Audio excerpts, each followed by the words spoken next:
ಅಪೊಸ್ತಲರ ಕೃತ್ಯ 11ನೇ ಅಧ್ಯಾಯದಲ್ಲಿ ಒಟ್ಟು 30 ವಚನಗಳಿವೆ. ಇದರಲ್ಲಿ ಹೈಲೈಟ್ ಏನಪ್ಪ ಅಂತಂದರೆ 26ನೇ ವಚನ. 26ನೇ ವಚನದಲ್ಲಿ ಏನಿದಪ್ಪ ಇದೆ ಅಂತಂದರೆ, ಅಂತ್ಯೋಕ್ಯದಲ್ಲಿ ಶಿಷ್ಯರಿಗೆ ಕ್ರೈಸ್ತರೆಂಬ ಹೆಸರು ಮೊದಲು ಬಂತು.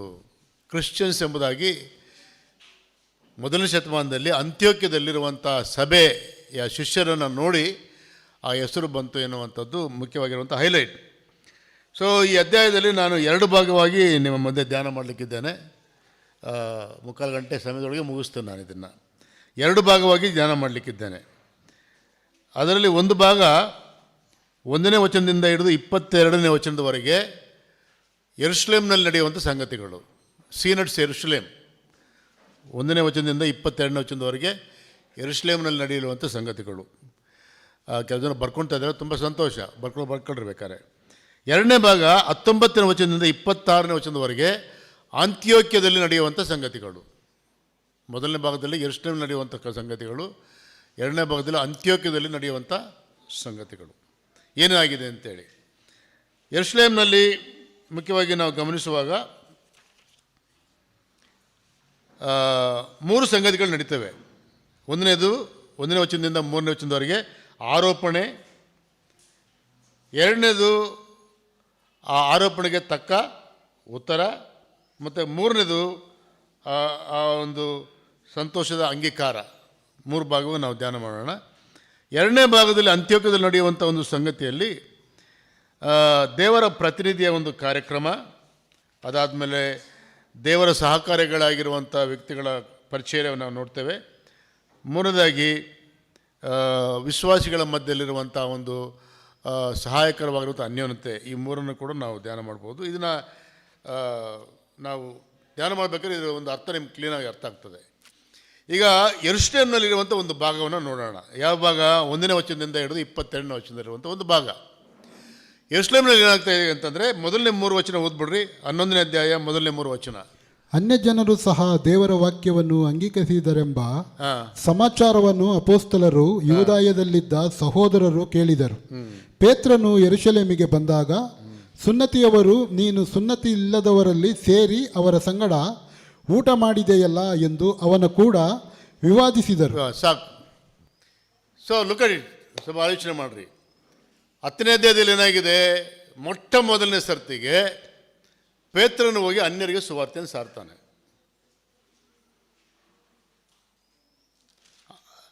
ಆ ಒಂದು ಕಾರ್ಯವು ಎಲ್ಲಿ ನಡೀತಾ ಇದೆ? ಕೈಸರದಲ್ಲಿ. ಇಂಗ್ಲೀಷ್ನಲ್ಲಿ ಸಿಜರಿಯಾ. ಕೈಸರ ಅಂದರೆ ಏನದು? ಕೈಸರ ಪಟ್ಟಣ ರೋಮ್ ಸರ್ಕಾರಕ್ಕೆ ಸಂಬಂಧಪಟ್ಟಿರುವಂಥ ಒಂದು ಮಹಾನಗರ ಅದು. ಕೈಸರ ಪಟ್ಟಣದಲ್ಲಿ ಸೀಸರ್ನ ವಿಗ್ರಹ ಇದೆ. ಸೀಸರ್ನೇ ಅಂದರೆ ಆ ಚಕ್ರವರ್ತಿಯೇ ದೇವರೆಂಬುದಾಗಿ ಪೂಜೆ ಮಾಡುವಂಥ ಒಂದು ವಿಗ್ರಹ ಇದೆ. ಇನ್ನೊಂದು ವಿಗ್ರಹ ಕೂಡ ಇರುತ್ತೆ ಅಲ್ಲಿ. ಒಂದು ಆಡಿನ ತಲೆ, ನಮ್ಮಲ್ಲಿ ಗಣಪತಿ ಹೆಂಗೆ ಹೇಳ್ತೀವಲ್ಲ, ಆನೆ ತಲೆ ಮತ್ತು ಮನುಷ್ಯನ ಶರೀರ ಅನ್ನಂಗೆ ಆಡಿನ ತಲೆ, ಮನುಷ್ಯನ ಶರೀರ ಇರುವಂಥ ಇನ್ನೊಂದು ದೇವತೆ, ಅದರ ವಿಗ್ರಹ ಆಡೋದನ್ನು ತುಂಬ ಇದೆ ಅದು.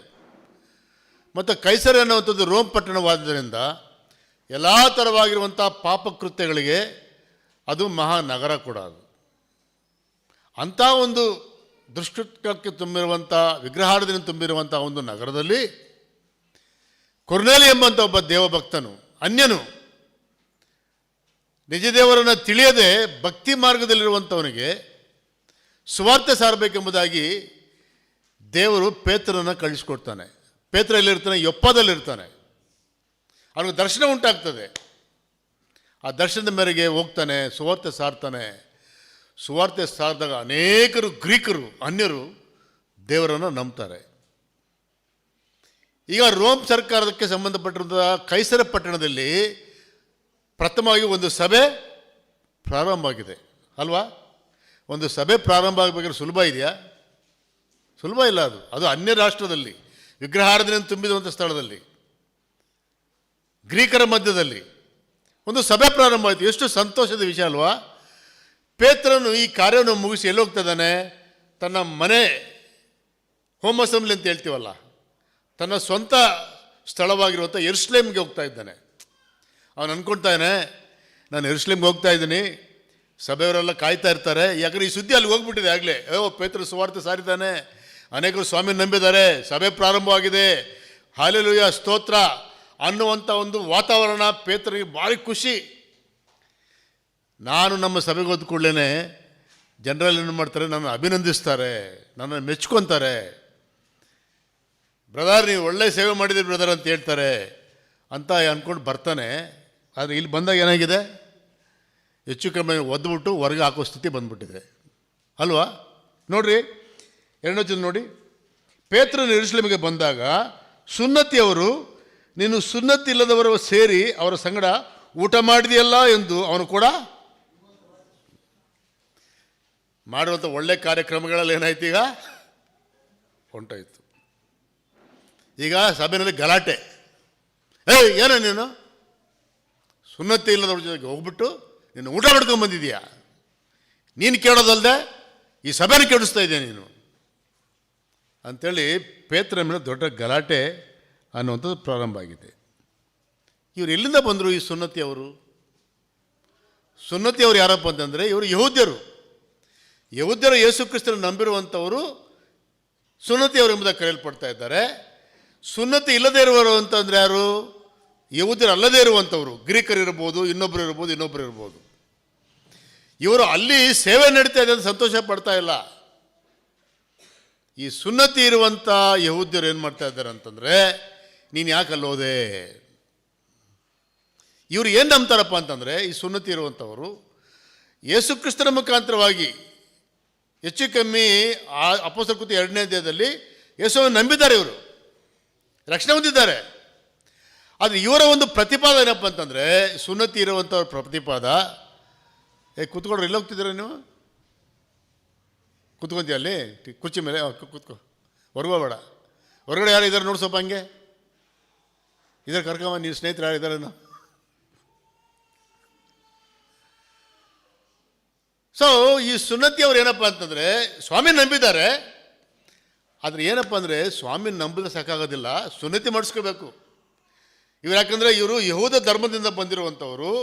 ಯಹೂದ್ಯರ ಆಲೋಚನೆಯಲ್ಲಿ ಅನೇಕ ಸಂಗತಿಗಳಿವೆ. ಸುನ್ನತಿ ಮಾಡಿಸ್ಬೇಕು, ಯೆರೂಸಲೇಮ್ ದೇವಾಲಯದಲ್ಲಿ ಆರಾಧನೆ ಮಾಡಬೇಕು, ಯಜ್ಞಗಳನ್ನು ಮಾಡಬೇಕು, ಸಬ್ಬತ್ತನ್ನು ಆಚರಿಸಬೇಕು, ಪಸ್ಕಾ ಭವನ ಮಾಡಬೇಕು, ಇದು ಅದು ಯಾಗಾದಿಗಳು, ಯಜ್ಞಗಳು, ಬಲಿಗಳು ಅವನ್ನು ಕೂಡ ಮಾಡಬೇಕು ಅನ್ನುವಂಥ ಗುಂಪಿದು.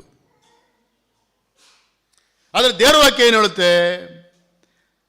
ಎಫೆಸ ಬರೆದ ಪತ್ರಕ್ಕೆ 2ನೇ ಅಧ್ಯಾಯ 8ನೇ ವಚನದಲ್ಲಿ, ನಂಬಿಕೆಯ ಮುಖಾಂತರ ಕೃಪೆಯಿಂದಲೇ ನೀವು ರಕ್ಷಣೆ ಹೊಂದಿದ್ದೀರಿ. ರೋಮರ ಪತ್ರಿಕೆ 10ನೇ ಅಧ್ಯಾಯ 13ನೇ ವಚನದಲ್ಲಿ ಹೇಳುತ್ತೆ, ಆತನ ಹೆಸರನ್ನು ಹೇಳ್ಕೊಳ್ಳುವಂಥಲ್ಲೆಲ್ಲರಿಗೆ ರಕ್ಷಣೆ ಉಂಟಾಗುತ್ತೆ. ಯವನ ಬರೆದ ಸುವಾರ್ತೆ 3ನೇ ಅಧ್ಯಾಯ 36ನೇ ವಚನದಲ್ಲಿ ಹೇಳುತ್ತೆ, ಯಾರು ಮಗನನ್ನು ಹೊಂದಿಕೊಂಡಿದ್ದಾರೋ ಅವರಿಗೆ ನಿತ್ಯ ಜೀವ ಉಂಟು. ಇಲ್ಲೆಲ್ಲೂ ಕೂಡ ಸುನ್ನತಿ ಮಾಡಿಸ್ಬೇಕು, ಅದು ಮಾಡಬೇಕು, ಇದು ಮಾಡಬೇಕಂತ ಆಯ್ತಾ? ಇಲ್ಲ. ಒಂದು ಸತಿ ಯೇಸು ಕ್ರಿಸ್ತ ಶಿಲುಬೆ ಮುಖಾಂತರವಾಗಿ ನಮಗೆ ದೇವರು ಉಚಿತವಾಗಿ ರಕ್ಷಣೆ ಕೊಡ್ತಾ ಇದ್ದಾನೆ. ಹಳೆ ಒಡಂಬಡಿಕೆ ಪದ್ಧತಿ ಎಲ್ಲ ಹೊಂಟೋಯ್ತು. ಈಗ ಅವೆಲ್ಲ ಕೂಡ ಯೇಸು ಕ್ರಿಸ್ತನಲ್ಲಿ ನೆರವೇರಿದೆ. ಈಗ ಕೇವಲ ನೀವು ಪಶ್ಚಾತ್ತಾಪ ಹೃದಯದಿಂದ ಯೇಸು ಸ್ವಾಮಿ ನಂಬಿದ್ರೆ ಸಾಕು, ನಿಮಗೆ ಸಂಪೂರ್ತಿಯಾಗಿರುವಂಥ ರಕ್ಷಣೆ. ಇದು ವಾಕ್ಯ ಬೋಧಿಸುವಂಥದ್ದು. ಆದರೆ ಇವತ್ತೇನಾಗ್ತಾ ಇದೆ? ದೀಕ್ಷಾಸ್ಥಾನ ತಗೊಂಡ್ರೇ ರಕ್ಷಣೆ, ಅನ್ಯ ಭಾಷೆ ಮಾತಾಡಿದ್ರೇ ರಕ್ಷಣೆ, ಲಬ ಲಬ ಲಬ ಬಡ್ಕೊಂಡ್ರೇ ರಕ್ಷಣೆ, ಅಥವಾ ದಶಮ ಭಾಗ ಕೊಟ್ಟರೆ ರಕ್ಷಣೆ. ಇದೆಲ್ಲ ಏನು ಮಾಡುತ್ತೆ ಅಂದರೆ, ದೇವರು ಮಾಡಿರುವಂಥ ಕಾರ್ಯಕ್ಕೆ, ದೇವರ ಶಿಲುಬೆಯ ಮೇಲೆ ಸಂಪೂರ್ತಿಯಾಗಿ ತೀರುತ್ತೆ ಎಂಬುದಾಗಿರುವಂಥ ಆ ಕಾರ್ಯಕ್ಕೆ ಮನುಷ್ಯ ಏನು ಮಾಡ್ತಾನಪ್ಪ ಅಂತಂದರೆ, ಇನ್ನೊಂದು ಸ್ವಲ್ಪ ಅದಕ್ಕೆ ಸೇರಿಸ್ತಾನೆ, ಇದಕ್ಕೆ ಸೇರಿಸ್ತಾನೆ. ಈ ಸುನ್ನತಿಯವರು ಮಾಡುವಂಥ ಅದೇ ಕೆಲಸನೇ, ಸುನ್ನತಿ ಮಾಡುವಂಥ ಅದೇ ಕೆಲಸನೇ. ಈಗೇನಿದೆ, ಸಭೆಯಲ್ಲಿ ಜಗಳ ಆಗ್ತಾ ಇದೆ. ನಾನು ಬೆಂಗಳೂರಿನಲ್ಲಿ ಮೊನ್ನೆ ಇನ್ಫ್ಯಾಂಟ್ರಿ ರೋಡ್ ಹತ್ರ ಹೋಗ್ತಾ ಇದ್ರೆ, ಆ ಕ್ಯಾಥಲಿಕ್ ಅವ್ರ ದೊಡ್ಡ ಕಾಂಪೌಂಡ್ ಇದೆ. ಕಾಂಪೌಂಡಲ್ಲಿ ಒಳ್ಳೆ ನಮ್ಮ ನಮ್ಮ ನಮ್ಮ ನಮ್ಮ ಕ್ಯಾಥಲಿಕ್ ನಮ್ಮ ಹಾಡು ಆಡಲ್ವಲ್ಲ, ನಮ್ಮ ಹಾಡು ಹೇಳ್ತಾ ಇದ್ದಾರೆ. ಅಂದರೆ ಏನು? ಸುವಾರ್ತೆ ಹಾಡು. ಅರೆ, ಕ್ಯಾಥಲಿಕ್ನಲ್ಲಿ ಒಳ್ಳೆ ನಮ್ಮ ಸುವಾರ್ತೆ ಹಾಡು ಹೇಳ್ತಿದ್ದಾರಲ್ಲ ಅಂತೇಳ್ಬಿಟ್ಟು ನಾನು ಗಾಡಿ ನಿಲ್ಲಿಸ್ಬಿಟ್ಟು ಒಳಗೆ ಕೂತ್ಕೊಂಡೆ. ದೊಡ್ಡ ಗ್ರೌಂಡು, ಚೆನ್ನಾಗಿ ಅರೇಂಜ್ ಮಾಡಿದ್ದಾರೆ. ಹೋಗಿ ಕೂತ್ಕೊಂಡೆ. ಹೋಗಿ ನಾನು ಕ್ಯಾಥಲಿಕ್ ಅವ್ರು ಗುರ್ತಲ್ಲ, ಎಲ್ಲರೂ ಬಂದಿದ್ದಾರೆ. ಮತ್ತು ಸ್ಪೀಕರು ಯಾರು ಕೇರಳದ ಕೋಟದಿಂದ ಬಂದಿದ್ದಾರಂತೆ, ಅವರು ಮಾತನಾಡ್ತಾ ಇದ್ದಾರೆ. ಯಾವ ರೀತಿ ಮಾತಾಡ್ತಾ ಇದ್ದಾರೆ ಅಂತಂದರೆ, ನಮ್ಮ ಒಂದು ಮೀಟಿಂಗ್ಗಳಿಗೂ ಅವ್ರ ಮೀಟಿಂಗ್ಗಳಿಗೂ ಸುವಾರ್ತೆ ಮೀಟಿಂಗ್ನಲ್ಲಿ ಏನು ವ್ಯತ್ಯಾಸ, ಅಷ್ಟು ಸ್ಪಷ್ಟವಾಗಿ ಸುವಾರ್ತೆ ಸಾರ್ತಾ ಮಧ್ಯೆ ಏನು ಹೇಳ್ತಾರೆ ಗೊತ್ತಾ ಅವರು, ಮರಿಯಳ ಪ್ರಾರ್ಥನೆ ಮಾಡಿರಿ. ಆಗ ಈ ಸುವಾರ್ತೆ ಸಾರ್ತಾ ಮಧ್ಯನೇ ಮರಿಯಳೇ ನೀನು ಆಕಾಶದ ರಾಣಿ, ನಿನ್ನ ಉದರವು ಎಂಥದ್ದು, ನೀನು ಧನ್ಯಳು, ನಿನ್ನ ಉದರದಲ್ಲಿ ಜನಿಸಿರುವಂಥ ಕ್ರಿಸ್ತರು ಧನ್ಯರು, ನಮಗೋಸ್ಕರವಾಗಿ ಪ್ರಾರ್ಥನೆ ಮಾಡಿರಿ. ಈಗ ಪೆಂತೆಕೋಸ್ತನವರು ಮಾತಿಗೆ ಅಲ್ಲೆಲ್ಲೂ ಅಂತ ಹೇಳ್ತಾರಲ್ಲ, ಹಂಗೆ ಇವರು ಕ್ಯಾಥಲಿಕ್ನಲ್ಲಿ ಸುವಾರ್ತೆ ಸಾರ್ತಾ ಇದ್ದಾರೆ, ಮಧ್ಯೆ ಇದೊಂದು ಏನು, ಮರಿಯಳೇ ನೀನು ಧನ್ಯಳು, ನಿನ್ನ ಉದರದಲ್ಲಿ ಜನಿಸಿರುವಂಥ ನಿನ್ನ ಮಗನಾದ ಕ್ರಿಸ್ತರು ಧನ್ಯರು, ನಮಗೋಸ್ಕರ ಪ್ರಾರ್ಥನೆ ಮಾಡಿರಿ. ಮತ್ತು ಇದ್ಯಾಕೆ ಮಧ್ಯದಲ್ಲಿ ಈ ಪ್ರಾರ್ಥನೆ ಅರ್ಥ ಏನಪ್ಪ ಅಂತಂದರೆ, ಮರಿಯಳೇ ನೀನು ಧನ್ಯಳು, ನೀನು ಆಕಾಶದ ರಾಣಿ, ನಿನ್ನ ಉದರದಲ್ಲಿ ಜನಿಸಿರುವಂಥ ಕ್ರಿಸ್ತನು ಧನ್ಯನು. ಅಂದರೆ ನಿನ್ನ ಹೊಟ್ಟೆಯಲ್ಲಿ ಹುಟ್ಟಿರೋದಕ್ಕೆ ಅವನು ಧನ್ಯನಾದ. ಅವನು ಬೇರೆ ಹೊಟ್ಟೆಯಲ್ಲಿ ಹುಟ್ಟಿದ್ರೆ ಅವನು ಧನ್ಯ ಅಲ್ವಾ? ಈಗ ನಮಗೋಸ್ಕರ ಪ್ರಾರ್ಥನೆ ಮಾಡಿರಿ. ಇದು ಮಧ್ಯದಲ್ಲಿ ಯಾಕೆ ಬಂತಿದ್ದು? ಸುವಾರ್ತೆ ಚೆನ್ನಾಗಿದೆ, ಮನುಷ್ಯರ ಒಂದು ಕಲ್ಪಿತವಾಗಿರುವಂಥ ಆಲೋಚನೆಗಳು ಸುವಾರ್ತೆಗೆ ಸೇರಿದ್ರೆ ಈ ಗಲಾಟೆಗೆ ಅವಕಾಶ ಆಗುತ್ತೆ. ಇದು ಎಲ್ಲಿಂದ, ಈ ಗಲಾಟೆ ಎಲ್ಲಿಂದ ಬಂತು ಅಂತಂದರೆ, ಇದಕ್ಕೆ ಹಿಂದ್ಗಡೆ ಯಾರಿದ್ದಾರೆ ಹೇಳ್ರಿ? ಸೈತಾನ ಇದ್ದಾನೆ. ಸೈತಾನ ಸ್ಪಷ್ಟವಾಗಿರುವುದು ಸುವಾರ್ತೆ. ಆ ಸ್ಪಷ್ಟವಾಗಿರುವ ಸುವಾರ್ತೆ ಮುಖಾಂತರವಾಗಿ ಜನರು ಸುಲಭವಾಗಿ ನಂಬಿ ರಕ್ಷಣೆ ಹೊಂದೋದು ಅವನಿಗೆ ಇಷ್ಟ ಇಲ್ಲ. ಏನಾದರೂ ಮಾಡಿ ಸುವಾರ್ತೆ ಕಲಬೆರಕೆ ಮಾಡಬೇಕು, ಸುವಾರ್ತೆಯಲ್ಲಿ ಸ್ವಲ್ಪ ವಿಷ ಹಾಕಬೇಕು, ಆ ಸುವಾರ್ತೆ ಕೆಲಸ ಮಾಡಿದ ರೀತಿಯಲ್ಲಿ ಮಾಡಬೇಕು. ಇದು ಸೈತಾನನ ಒಂದು ಕಾರ್ಯ.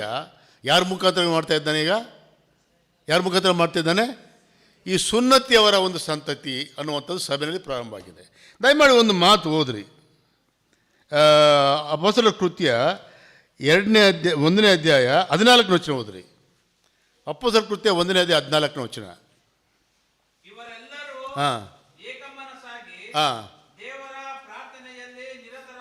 ಸಭೆ ಪ್ರಾರಂಭವಾಗುವಂಥ ಸಂದರ್ಭದಲ್ಲಿ ಯಹೂದ್ಯರೇ ಇವರೆಲ್ಲರೂ ಏನಾಗಿದ್ರಂತೆ?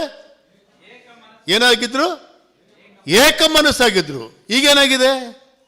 ಅವರಲ್ಲಿ ಪಂಗಡ ಬಂದ್ಬಿಟ್ಟಿದೆ. ಕೆಲವು ಜನ ಏನು ಬರೀ ಸ್ವಾಮಿ ನಂಬ್ಕೊಂಡ್ರೆ ಸಾಕು ಅಂತ ಒಂದು ಗುಂಪು ಹೇಳಿದ್ರೆ, ಇಲ್ಲ ಅದಕ್ಕೆ ನಾವು ಸೇರಿಸ್ಬೇಕು, ಸುನ್ನತಿ ಸೇರಿಸ್ಬೇಕು, ಅದಕ್ಕೆ ನಮ್ಮ ಸಂಪ್ರದಾಯಗಳನ್ನ ಸೇರಿಸ್ಬೇಕು. ಈಗೇನಿದೆ, ಏಕ ಮನಸ್ಸುಳ್ಳಂಥ ಸಭೆಯಲ್ಲಿ ಏನಾಗಿದೆ? ದ್ವಿಮನಸ್ಸು ಬಂದಿದೆ. ಏಕ ಮನಸ್ಸುಳ್ಳ ಸಭೆ.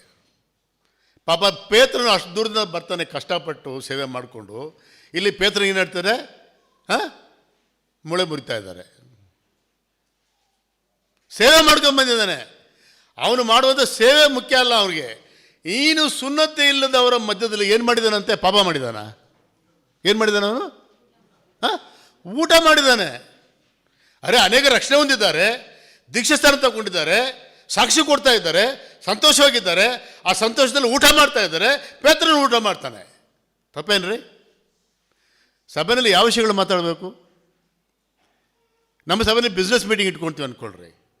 ನನಗೆ ಹೆದರಿಕೆ, ಬಿಸ್ನೆಸ್ ಮೀಟಿಂಗ್ ಇಟ್ಕೊಂಡ್ರೆ ಹೆಲ್ಮೆಟ್ ಹಾಕೊಂಡು ಕೂತ್ಕೋಬೇಕು. ಸಭೆಯಲ್ಲಿ ನಡೆಯುವಂಥ ಒಳ್ಳೆ ಕಾರ್ಯಕ್ರಮಗಳು ಬಿಟ್ಬಿಡ್ತಾರೆ, ಯಾವುದೋ ಕೆಲಸಕ್ಕೆ ಬರೋದು. ಇದು ಪೇತ್ರನಿಗೆ ಹೇಳಿರುವಂಥದ್ದೇನು? ನೀನು ಯಾಕೆ ಊಟ ಮಾಡಿದೆ? ಅವನು ಮಾಡಿರುವಂಥ ಕೆಲಸ ಎಲ್ಲ ಏನಾಯಿತು? ಅದು ಮುಖ್ಯ ಅಲ್ಲ.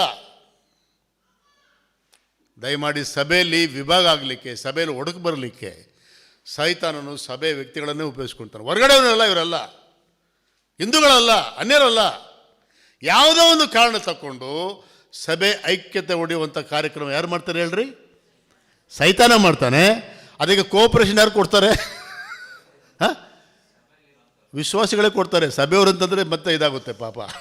ಕೆಲವು ಜನ ಸುಮ್ಮನೆ ಬಂದು ಹೋಗೋರು ಇದ್ದಾರೆ, ಅವ್ರ ಕಡೆದು ಏನೂ ಪ್ರಾಬ್ಲಮ್ ಇಲ್ಲ, ಬರ್ತಾರೆ, ಅವ್ರ ಪಾಡಿಗೆ ಹೋಗ್ತಿರ್ತಾರೆ. ಆದರೆ ಸಭೆಯಲ್ಲಿ ನಾನು ಆಕ್ಟಿವ್ ಮೆಂಬರ್ ಅಂತ ಹೇಳ್ತಾರಲ್ಲ, ಅವರೇ ಕಾರಣಕರ್ತರಾಗ್ತಾರೆ. ಇದು ಕರ್ತವ್ಯ ನಡೆಯೋದು. ಆಗ ಪೇತ್ರ ಏನು ಮಾಡಬೇಕು? ಪೇತ್ರ ಏನು ಮಾಡ್ತಾನೆ? ಈಗ ಏನಾಗಿದೆ, ಪೇತ್ರನು 4ನೇ ವಚನದಿಂದ ಹಿಡಿದು 17ನೇ ವಚನದವರೆಗೆ ಸುಮಾರು 13 ವಚನಗಳು ವಿವರ ಕೊಡ್ತಾನೆ. ಏನು ವಿವರ ಕೊಡ್ತಾನೆ? ರೀ, ನೀವು ಹಂಗೆ ಅಂದ್ಕೋಬೇಡ್ರಿ, ನಾನು ಅಲ್ಲಿಗೆ ಹೋಗ್ಲಿಕ್ಕೆ ನನಗೆ ಮನಸ್ಸಿಲ್ಲ, ನಾನು ನಿಮ್ಮಂಗೆ ಇದ್ದೆ. ಆ ಸುನ್ನತಿಯವ್ರ ಹತ್ರ ಹೋಗ್ಲಿಕ್ಕೆ ನನಗೆ ಮನಸ್ಸಿರಲಿಲ್ಲ, ನಾನು ಹೋಗಬಾರ್ದಂತ ನಿಮ್ಮ ಒಂದು ಆಲೋಚನೆ ನನಗಿತ್ತು. ಆದರೆ ದೇವರು ನನ್ನೊಟ್ಟಿಗೆ ಮಾತನಾಡ್ದ, ದರ್ಶನ ಕೊಟ್ಟ. ಆ ದರ್ಶನದಲ್ಲಿ ಅನೇಕ ಥರವಾಗಿರುವಂಥ ಕ್ರಿಮಿಕೀಟಗಳಿದ್ದು ತಿನ್ನುವಂತ ದೇವರು. ನಾನು ತಿನ್ನಲ್ಲ ಅಂತಂದೆ. ನಾನು ಶುದ್ಧಪಡಿಸಿರುವಂಥದ್ದು ನೀನು ಅಶುದ್ಧ ಅನ್ಬೇಡ, ತಿನ್ನು. ಯಾಕಪ್ಪ ಈ ಒಂದು ಅಶುದ್ಧವಾಗಿರುವಂಥ ಸಂಗತಿ ಬಂತು ಅಂತ ಅಂದಾಗ ಇದ್ದಕ್ಕಿದ್ದಾಗ 3 ಜನರು ಬಂದರು ಕೊರ್ನೇಲಿ ಮನೆಯಿಂದ. ನಮ್ಮ ಯಜಮಾನರು ಕರಿತಾ ಇದ್ದಾರೆ, ಬನ್ನಿರಿ ಕೈಸರಿಗೆ ಅಂತೇಳಿ ಕರೆದ್ರು. ನಾನು ಹೋದೆ. ನಾನು ಹೋಗ್ಬೇಕಾರೆ 6 ಜನ ಕರ್ಕೊಂಡೋದೆ. ನಾನು ಹೋಗ್ಮೇಲೆ ಸುವಾರ್ತೆ ಸಾರಿದಾಗ ನಮ್ಮ ಮೇಲೆ ಯಾವ ಪವಿತ್ರಾತ್ಮನಾಗಿರೋ ದೇವರು ಇಳಿದು ಬಂದು ನಾವು ಅನ್ಯ ಭಾಷೆ ಮುಖಾಂತರವಾಗಿ ದೃಢೀಕರಿಸಿದನೋ ಅದೇ ಪವಿತ್ರಾತ್ಮನಾಗಿರುವಂಥ ದೇವರು ಬಂದು ಅನ್ಯ ಜನರ ಮೇಲೆ ಕೂಡ ಸುವಾರ್ತೆ ಸಾರುವಾಗ ನಂಬುವಾಗ ಅವ್ರ ಮೇಲೆ ಕೂಡ ಅನ್ಯ ಪವಿತ್ರಾತ್ಮ ದೇವರು ಇಳಿದನು. ಅವರು ಅನ್ಯ ಭಾಷೆ ಮಾತನಾಡಿದ್ರು. ಅದಕ್ಕೆ ಸಾಕ್ಷಿ ಯಾರು ಗೊತ್ತಾ? ದಯಮಾಡಿ ಓದ್ರಿ 12ನೇ ವಚನದಲ್ಲಿ, 11:12 ಆ ಕ್ಷಣದಲ್ಲೇ 3 ಮಂದಿ ಮನುಷ್ಯರು 12ನೇ ವಚನ 11:12 ಅದೇ ಓದ್ತಾರೆ. ನೀನು ಏನು ಭೇದ ಮಾಡದೆ ಅವರ ಜೊತೆಯಲ್ಲಿ ಹೋಗು ಎಂದು ನನಗೆ ಹೇಳಿದನು. ಈ 6 ಮಂದಿ ಸಹೋದರರು ಸಹ ನನ್ನ ಸಂಗಡ ಬಂದರು. 6 ಜನ ಸಹೋದರರು ಯಹೂದ್ಯರು ಯಪ್ಪದಿಂದ ಹೋಗ್ಬೇಕಾದ್ರೆ ಜೊತೆ ಕರ್ಕೊಂಡು ಹೋಗ್ತಾನೆ. ಅಲ್ಲಿ ಏನು ನಡೀತು, ಯಾವ ರೀತಿ ಪವಿತ್ರಾತ್ಮ ದೇವರು ಅವ್ರ ಮೇಲೆ ಇಳಿದ, ಯಾವ ರೀತಿಯಾಗಿ ಅವರು ಅನ್ಯ ಭಾಷೆ ಮಾತನಾಡಿದ್ರು. ಅಂದರೆ ಪವಿತ್ರಾತ್ಮನಾಗಿದ್ದ ದೇವರು ಅನ್ಯರನ್ನೂ ಕೂಡ ಅಂಗೀಕಾರ ಮಾಡಿಕೊಂಡಿರುವಂಥ ಈ ಕಾರ್ಯವನ್ನು ನಾನೊಬ್ಬನೇ ಅಲ್ಲ ಹೇಳ್ತಿರುವಂಥದ್ದು. ಸಾಕ್ಷಿಗಳು ಬೇಕಾದ್ರೆ ಕೇಳ್ರಿ, 6 ಜನರಿದ್ದಾರೆ ಅಂತ ಸಾಕ್ಷಿ ಹೇಳಿದಾಗ ಕಡೆಗೆ ಏನಾಗುತ್ತೆ? 18ನೇ ವಚನಕ್ಕೆ ಬನ್ನಿರಿ. ಹೀಗೆಂದ ಮಾತುಗಳನ್ನು ಆ ಸುನ್ನತಿಯವರು ಕೇಳಿ ಆಕ್ಷೇಪಣೆ ಮಾಡುವುದನ್ನು ಬಿಟ್ಟು ಹಾಗಾದರೆ ದೇವರು ಅನ್ಯಜನರಿಗೂ ಜೀವ ಕೊಡಬೇಕೆಂದು ಅವರ ಮನಸ್ಸುಗಳನ್ನು ತನ್ನ ಕಡೆಗೆ ತಿರುಗಿಸಿದ್ದಾನೆ ಎಂದು ದೇವರನ್ನು ಕೊಂಡಾಡಿದರು. ಹಲ್ಲೆಲೂಯಾ ಅಂತಂದ್ರು. ಈಗ ಯಾವಾಗ ಎಲ್ಲ ಕ್ಲಾರಿಫೈ ಮಾಡಿದ್ಮೇಲೆ, are you able to understand? Okay, clarify ಮಾಡಿದ್ಮೇಲೆ ಈಗ ಅವ್ರಿಗೇನಾಯಿತು? ಗಲಾಟೆ ಮಾಡೋರೆಲ್ಲ, ಹೌದಾ ದೇವರು ಅನ್ಯರನ್ನೂ ಕೂಡ ದೇವರು ಅಂಗೀಕಾರ ಮಾಡ್ಕೊಂಡಿದ್ದಾನ, ಅನ್ಯರ ಮೇಲೆ ಕೂಡ ಪವಿತ್ರ ದೇವರು ಇಳಿಸಿದ್ದಾನ, ಅಯ್ಯೋ ನಾವು ತಪ್ಪು ಮಾಡಿಬಿಟ್ವಲ್ಲ ಅಂಥೇಳಿ ಅವ್ರೇನು ಮಾಡಿದ್ರು? ಈಗ ಅವ್ರ ತಪ್ಪನ್ನು ಒಪ್ಪಿಕೊಂಡು ಸಂತೋಷ ಪಟ್ಟರು. ಪೇತ್ರನಲ್ಲಿ ಒಂದು ಮಾರ್ಪಾಡು ನೋಡ್ತೇವೆ. ಇವರಿಷ್ಟು ಗಲಾಟೆ ಮಾಡಿದಾಗ ಅದೇ ರೀತಿಯಾಗಿ ಪೇತ್ರನು ಯಾರು ನಿಮ್ಗೆ ಗೊತ್ತಲ್ಲ? ಗೆತ್ಸೆಮನೆ ತೋಟದಲ್ಲಿ ಯೇಸುವಿನ ಹಿಡಿಗೆ ಬಂದಾಗ ಅವನೇನು ಮಾಡ್ದ? ಏನು ಮಾಡ್ದ? ಕತ್ತಿ ತೆಗೆದ. ಅದು ಅವನು ಅಸಲಾಗಿರೋದು ಪೇತ್ರ. ಅವನು ಇವರು ಫೈಟ್ ಮಾಡ್ತಾರೆ, ನನಗೇನು ಕಮ್ಮಿನೇನಾ ಏಯ್ ಅಂತ ಇವನು ನಿಂತ್ಕೊಂಡ್ಬಿಟ್ಟಿದ್ರೆ, ಇವನು ಕತ್ತಿ ತೆಗೆದಿದ್ರೆ ಏನಾಗೋದಲ್ಲ ಸಭೆ? ಏನಾಗೋದು ಹೇಳ್ರಿ? ಆದರೆ ಪೇತ್ರದಲ್ಲಿ ಏನಾಗಿದೆ? ಮಾರ್ಪಾಟು ಉಂಟಾಗಿದೆ. ಅವರು ಬುದ್ಧಿಯಿಂದ ಗಲಾಟೆ ಮಾಡ್ತಾರೆ ಅಂತೇಳಿ ನಾನು ಗಲಾಟೆ ಮಾಡೋಕ್ಕಾಗತ್ತಾ ಅಂಥೇಳಿ ನಡೆದಿರುವಂಥ ಕಾರ್ಯಕ್ರಮವನ್ನು ವಿವರಿಸಿದಾಗ ಅವ್ರು ಅರ್ಥ ಮಾಡ್ಕೊಳ್ತಾರೆ ಇಲ್ಲೇನಾಗಿದೆ. ಈ ಸಭೆ ಮತ್ತೆ ಸಂತೋಷ ಪಡ್ತಾ ಇದ್ದಾರೆ. ಸಭೆಗಳಲ್ಲಿ, ಕಾರ್ಯಕ್ರಮಗಳಲ್ಲಿ, ಮನುಷ್ಯರ ಮಧ್ಯದಲ್ಲಿ ಅನೇಕ ಸಮಸ್ಯೆಗಳು ಬರಲ್ಲ ಅಂತಲ್ಲ. ಯಾಕಂದ್ರೆ ನಾವು ಇನ್ನೂ ಶರೀರದಲ್ಲೇ ಇದ್ದೇವೆ. ಇನ್ನೂ ಸೈತಾನ ಈ ಲೋಕದಲ್ಲಿ ಇದ್ದಾನೆ. ಸೈತಾನನು ಕೆಲಸ ಮಾಡ್ತಾನೆ, ನಮ್ಮನ್ನು ಕೂಡ ಉಪಯೋಗಿಸ್ಕೊಳ್ತಾನೆ. ಆದರೆ ನಾವೇನು ಮಾಡ್ಬೇಕಂತಂದರೆ ಐಕ್ಯತೆಗೆ, ಸುವಾರ್ತೆಗೆ, ಸೇವೆಗೆ, ಒಬ್ಬ ವ್ಯಕ್ತಿ ರಕ್ಷಣೆ ಮಾರ್ಗಕ್ಕೆ ಬರುವುದಕ್ಕೆ ಅಡ್ಡಿಯಾಗಿರುವಂಥ ಕಾರ್ಯಕ್ರಮ, ಮಾತುಗಳು ನಾವು ಮಾತನಾಡಲೇಬಾರದು. ಸೈತಾನ ಪ್ರವಚನ ಮಾಡುತ್ತೆ, ನಮ್ಮ ಶರೀರ ಕೂಡ ಸಿಟ್ಟು ಬರುತ್ತೆ ನಮಗೆ, ಹೆಂಗ್ರಿ ಸುಮ್ಕಿರಕ್ಕಾಗುತ್ತೆ ಅಂತೇಳಿ. ಅದು ದೇವರಿಗೋಸ್ಕರವಾಗಿ ಸಹಿಸ್ಕೊಳ್ಬೇಕಾಗುತ್ತೆ. ಐಕ್ಯತೆಯನ್ನು ಕಾಪಾಡ್ಕೋಬೇಕಾ? ಸಹಿಸ್ಕೊಳ್ಬೇಕು. ಇದು ಯೆರೂಸಲೇಮಿನಲ್ಲಿ ನಡೆದಿರುವಂಥ ಒಂದು ಸೀನ್. ಇದಾದಮೇಲೆ ನಾವು 19ನೇ ವಚನಕ್ಕೆ ಬರುವಾಗ ಏನಾಗುತ್ತೆ ಅಂತಂದರೆ ಅಂತ್ಯೋಕ್ಯದಲ್ಲಿ ನಡೆಯುವಂಥ ಒಂದು ಸೀನನ್ನು ನೋಡ್ತೇವೆ. ಇದೆ 19ನೇ ವಚನದಲ್ಲಿ ಏನಾಗ್ತಾ ಇದೆ? ದಯಮಾಡಿ ಕೆಲವು ಮಾತುಗಳನ್ನು ಓದ್ರಿ. ಸ್ತೆಫನನ ವಿಷಯದಲ್ಲಿ ಉಂಟಾದ ಹಿಂಸೆಯಿಂದ ಚೆದರಿ ಹೋದವರು ಯೆಹೂದ್ಯರಿಗೆ ಹೊರತು ಮತ್ತಾರಿಗೂ ವಾಕ್ಯವನ್ನು ಹೇಳದೆ ಫೋಯನಿಕೆ, ಕೃಪ, ಅಂತಿಯೋಕ್ಯ ಪ್ರಾಂತ್ಯಗಳವರೆಗೂ ಸಂಚರಿಸಿದರು. ಅವರಲ್ಲಿ ಕೃಪ ದ್ವೀಪದಲ್ಲಿರುವವರು ಕೆಲವರು, ಕುರೇನ್ಯದವರು ಕೆಲವರು ಅಂತಿಯೋಕ್ಯಕ್ಕೆ ಬಂದು ಗ್ರೀಕರ ಸಂಗಡಲು ಮಾತಾಡಿ ಕರ್ತನಾದ ಯೇಸುವಿನ ವಿಷಯವಾದ ಸುವಾರ್ತೆಯನ್ನು ತಿಳಿಸಿದರು. ಕರ್ತನ ಹಸ್ತವು ಅವರಿಗೆ ಸಹಾಯವಾದ್ದರಿಂದ ಬಹು ಜನರು ನಂಬಿ ಕರ್ತನ ಕಡೆಗೆ ತಿರುಗಿಕೊಂಡು ಬಹು ಜನರು ನಂಬಿ. ಏನಾಗಿದೆ, ಸ್ಟೆಫನನ ಒಂದು ಮರಣವಾದ ಮೇಲೆ, ಸ್ಟೆಫನನ ಒಂದು ರಕ್ತಸಾಕ್ಷ್ಯ ಮರಣ ಆದಮೇಲೆ ಯೆರೂಸಲೇಮಿನಲ್ಲಿ ಹಿಂಸೆ, ಸಭೆಯ ಮಧ್ಯದಲ್ಲಿ ಹಿಂಸೆ ಪ್ರಾರಂಭ ಆಯಿತು. ಹಿಂಸೆ ಪ್ರಾರಂಭವಾದಾಗ ಹಿಂಸೆಯನ್ನು ತಡಿಲಾರದೆ ಅನೇಕ ಯಹೂದಿ ವಿಶ್ವಾಸಿಗಳು, ಯೆರೂಸಲೇಮಿನಲ್ಲಿರುವಂಥ ಯಹೂದಿ ವಿಶ್ವಾಸಿಗಳು ಊರು ಖಾಲಿ ಮಾಡಿದ್ರು. ಅವ್ರ ನಂಬಿಕೆ ಬಿಡಲಿಲ್ಲ. ಹಿಂಸೆ ಪ್ರಾರಂಭ ಆಯ್ತು ಅಂತೇಳಿ ಅವ್ರ ನಂಬಿಕೆನೇ ಬಿಡಲಿಲ್ಲ. ಅವರು ನಾವು ಊರು ಬೇಕಾದ್ರೆ ಖಾಲಿ ಮಾಡ್ತೀವಿ, ನಮ್ಮ ಆಸ್ತಿ ಪಾಸ್ತಿ ಬೇಕಾದ್ರೆ ನಾವು ಕಳ್ಕೊಳ್ತೀವಿ, ಅದರ ನಂಬಿಕೆಯನ್ನು ನಾವು ತೊರೆಯಲ್ಲ, ರಕ್ಷಣೆ ವಿಷಯದಲ್ಲಿ ನಾವು ತೊರೆಯಲ್ಲ. ಅದು ದೃಢವಾಗಿರುವಂಥ ಒಂದು ನಿಶ್ಚಯವಾಗಿರುವಂಥ ಕತೆ. ನಮ್ಮ ಜೀವಿತದಲ್ಲಿ ನಂಬಿಕೆಯನ್ನು ಕಾಪಾಡ್ತಿದ್ದೇವಾ? ನಂಬಿಕೆಗೆ ಕೆಲವು ಸತಿ ಏನಾಗುತ್ತೆ, ಶೋಧನೆಗಳು ಬರುತ್ತೆ. ಅಂಥ ಸಂದರ್ಭದಲ್ಲಿ ಶೋಧನೆಗಳಿಗಾಗಿ ನಂಬಿಕೆನೇ ಬಿಟ್ಬಿಟ್ಟು ನಮ್ಮ ಹೆಸರು ಕಾಪಾಡಿಕೊಳ್ಳಿಕ್ಕೋ, ನಮ್ದು ಯಾವುದೋ ಒಂದು ವ್ಯಕ್ತಿಗತವಾಗಿರುವಂಥ ಸಂಗತಿನ ಕಾಪಾಡಿಕೊಳ್ಳಿಕ್ಕೆ ತೀರ್ಮಾನ ಮಾಡ್ತೀವ? ಯಾವುದು ಮುಖ್ಯ ಇಲ್ಲಿ? ದೇವರಾಗ್ಲಿ ನೋಡ್ತೇವೆ, ಒಬ್ಬನ ಲೋಕವೆಲ್ಲ ಸಂಪಾದನೆ ಮಾಡಿದ್ರು ಕೂಡ ಆತ್ಮ ನಷ್ಟಪಟ್ಟರೆ ಏನು ಪ್ರಯೋಜನ? ಇವರು ನಂಬಿಕೆ ಮುಖ್ಯ. ನಂಬಿಕೆ ಮುಖಾಂತರವಾಗಿ ಉಂಟಾಗುವಂಥ ಆತ್ಮ ರಕ್ಷಣೆ ಮುಖ್ಯ. ಹಿಂಸೆ ಸಂದರ್ಭದಲ್ಲಿ ಅವರು ಊರು ಖಾಲಿ ಮಾಡಿದ್ರು. ಯಾರು? ವಿಶ್ವಾಸಿಗಳು ಊರು ಖಾಲಿ ಮಾಡಿ ಏನು ಮಾಡಿದ್ರು? ಅವರು ಪೊಯ್ನಿಕೆ, ಕುಪ್ರ ಮತ್ತು ಅಂತ್ಯೋಕ್ಯ ಎನ್ನುವಂಥ ಅನೇಕ ಸ್ಥಳಗಳಿಗೆ ಅವರು ಚದುರಿ ಹೋದರು. ಚದುರಿ ಹೋಗಿರುವಂಥ ಈ ವಿಶ್ವಾಸಿಗಳು, ಇವರು ನಾಯಕರುಗಳಲ್ಲ, ಸಭಾ ಹಿರಿಯರುಗಳಲ್ಲ, ಸುವಾರ್ಥ ಸೇವಕರು ಅಲ್ಲ, ಕೇವಲ ವಿಶ್ವಾಸಿಗಳು. ಚದುರಿ ಹೋಗಿರುವಂಥ ವಿಶ್ವಾಸಿಗಳು ಏನು ಮಾಡಿದ್ರು? ಅಲ್ಲಿ ಈ ಪೊಯ್ನಿಕೆ, ಕುಪ್ರ, ಅಂತ್ಯೋಕ್ಯ ಅನ್ನುವಂಥದ್ದು ಅನ್ಯ ರಾಷ್ಟ್ರಗಳು, ಗ್ರೀಕರಿರುವಂಥ ಸ್ಥಳ, ವಿಗ್ರಹಾರ್ವಿಕರಿರುವಂಥ ಸ್ಥಳ, ಅಕ್ರೈಸ್ತರಿರುವಂಥ ಒಂದು ಸ್ಥಳ. ಅಲ್ಲಿ ಚದುರುವಾಗಿರುವಂಥವರು ಏನು ಮಾಡ್ತಾ ಇದ್ದಾರೆ? ಸುವಾರ್ತೆ ಸಾರ್ತಾ ಇದ್ದಾರೆ. ಸುವಾರ್ತೆಯ ಮುಖಾಂತರವಾಗಿಯೇ ಇವರು ಊರು ಖಾಲಿ ಮಾಡಬೇಕಾಗಿ ಬಂತಲ್ವಾ? ಸುವಾರ್ತೆಯ ಮುಖಾಂತರವಾಗಿ ಹಿಂಸೆ ಅನುಭವಿಸಬೇಕಾಗಿ ಬಂತಲ್ಲ? ಮತ್ತು ಅಂಥ ಸುವಾರ್ತೆಯನ್ನು ಯಾಕೆ ಸಾರ್ತಾ ಇದ್ದಾರೆ ಇವರು?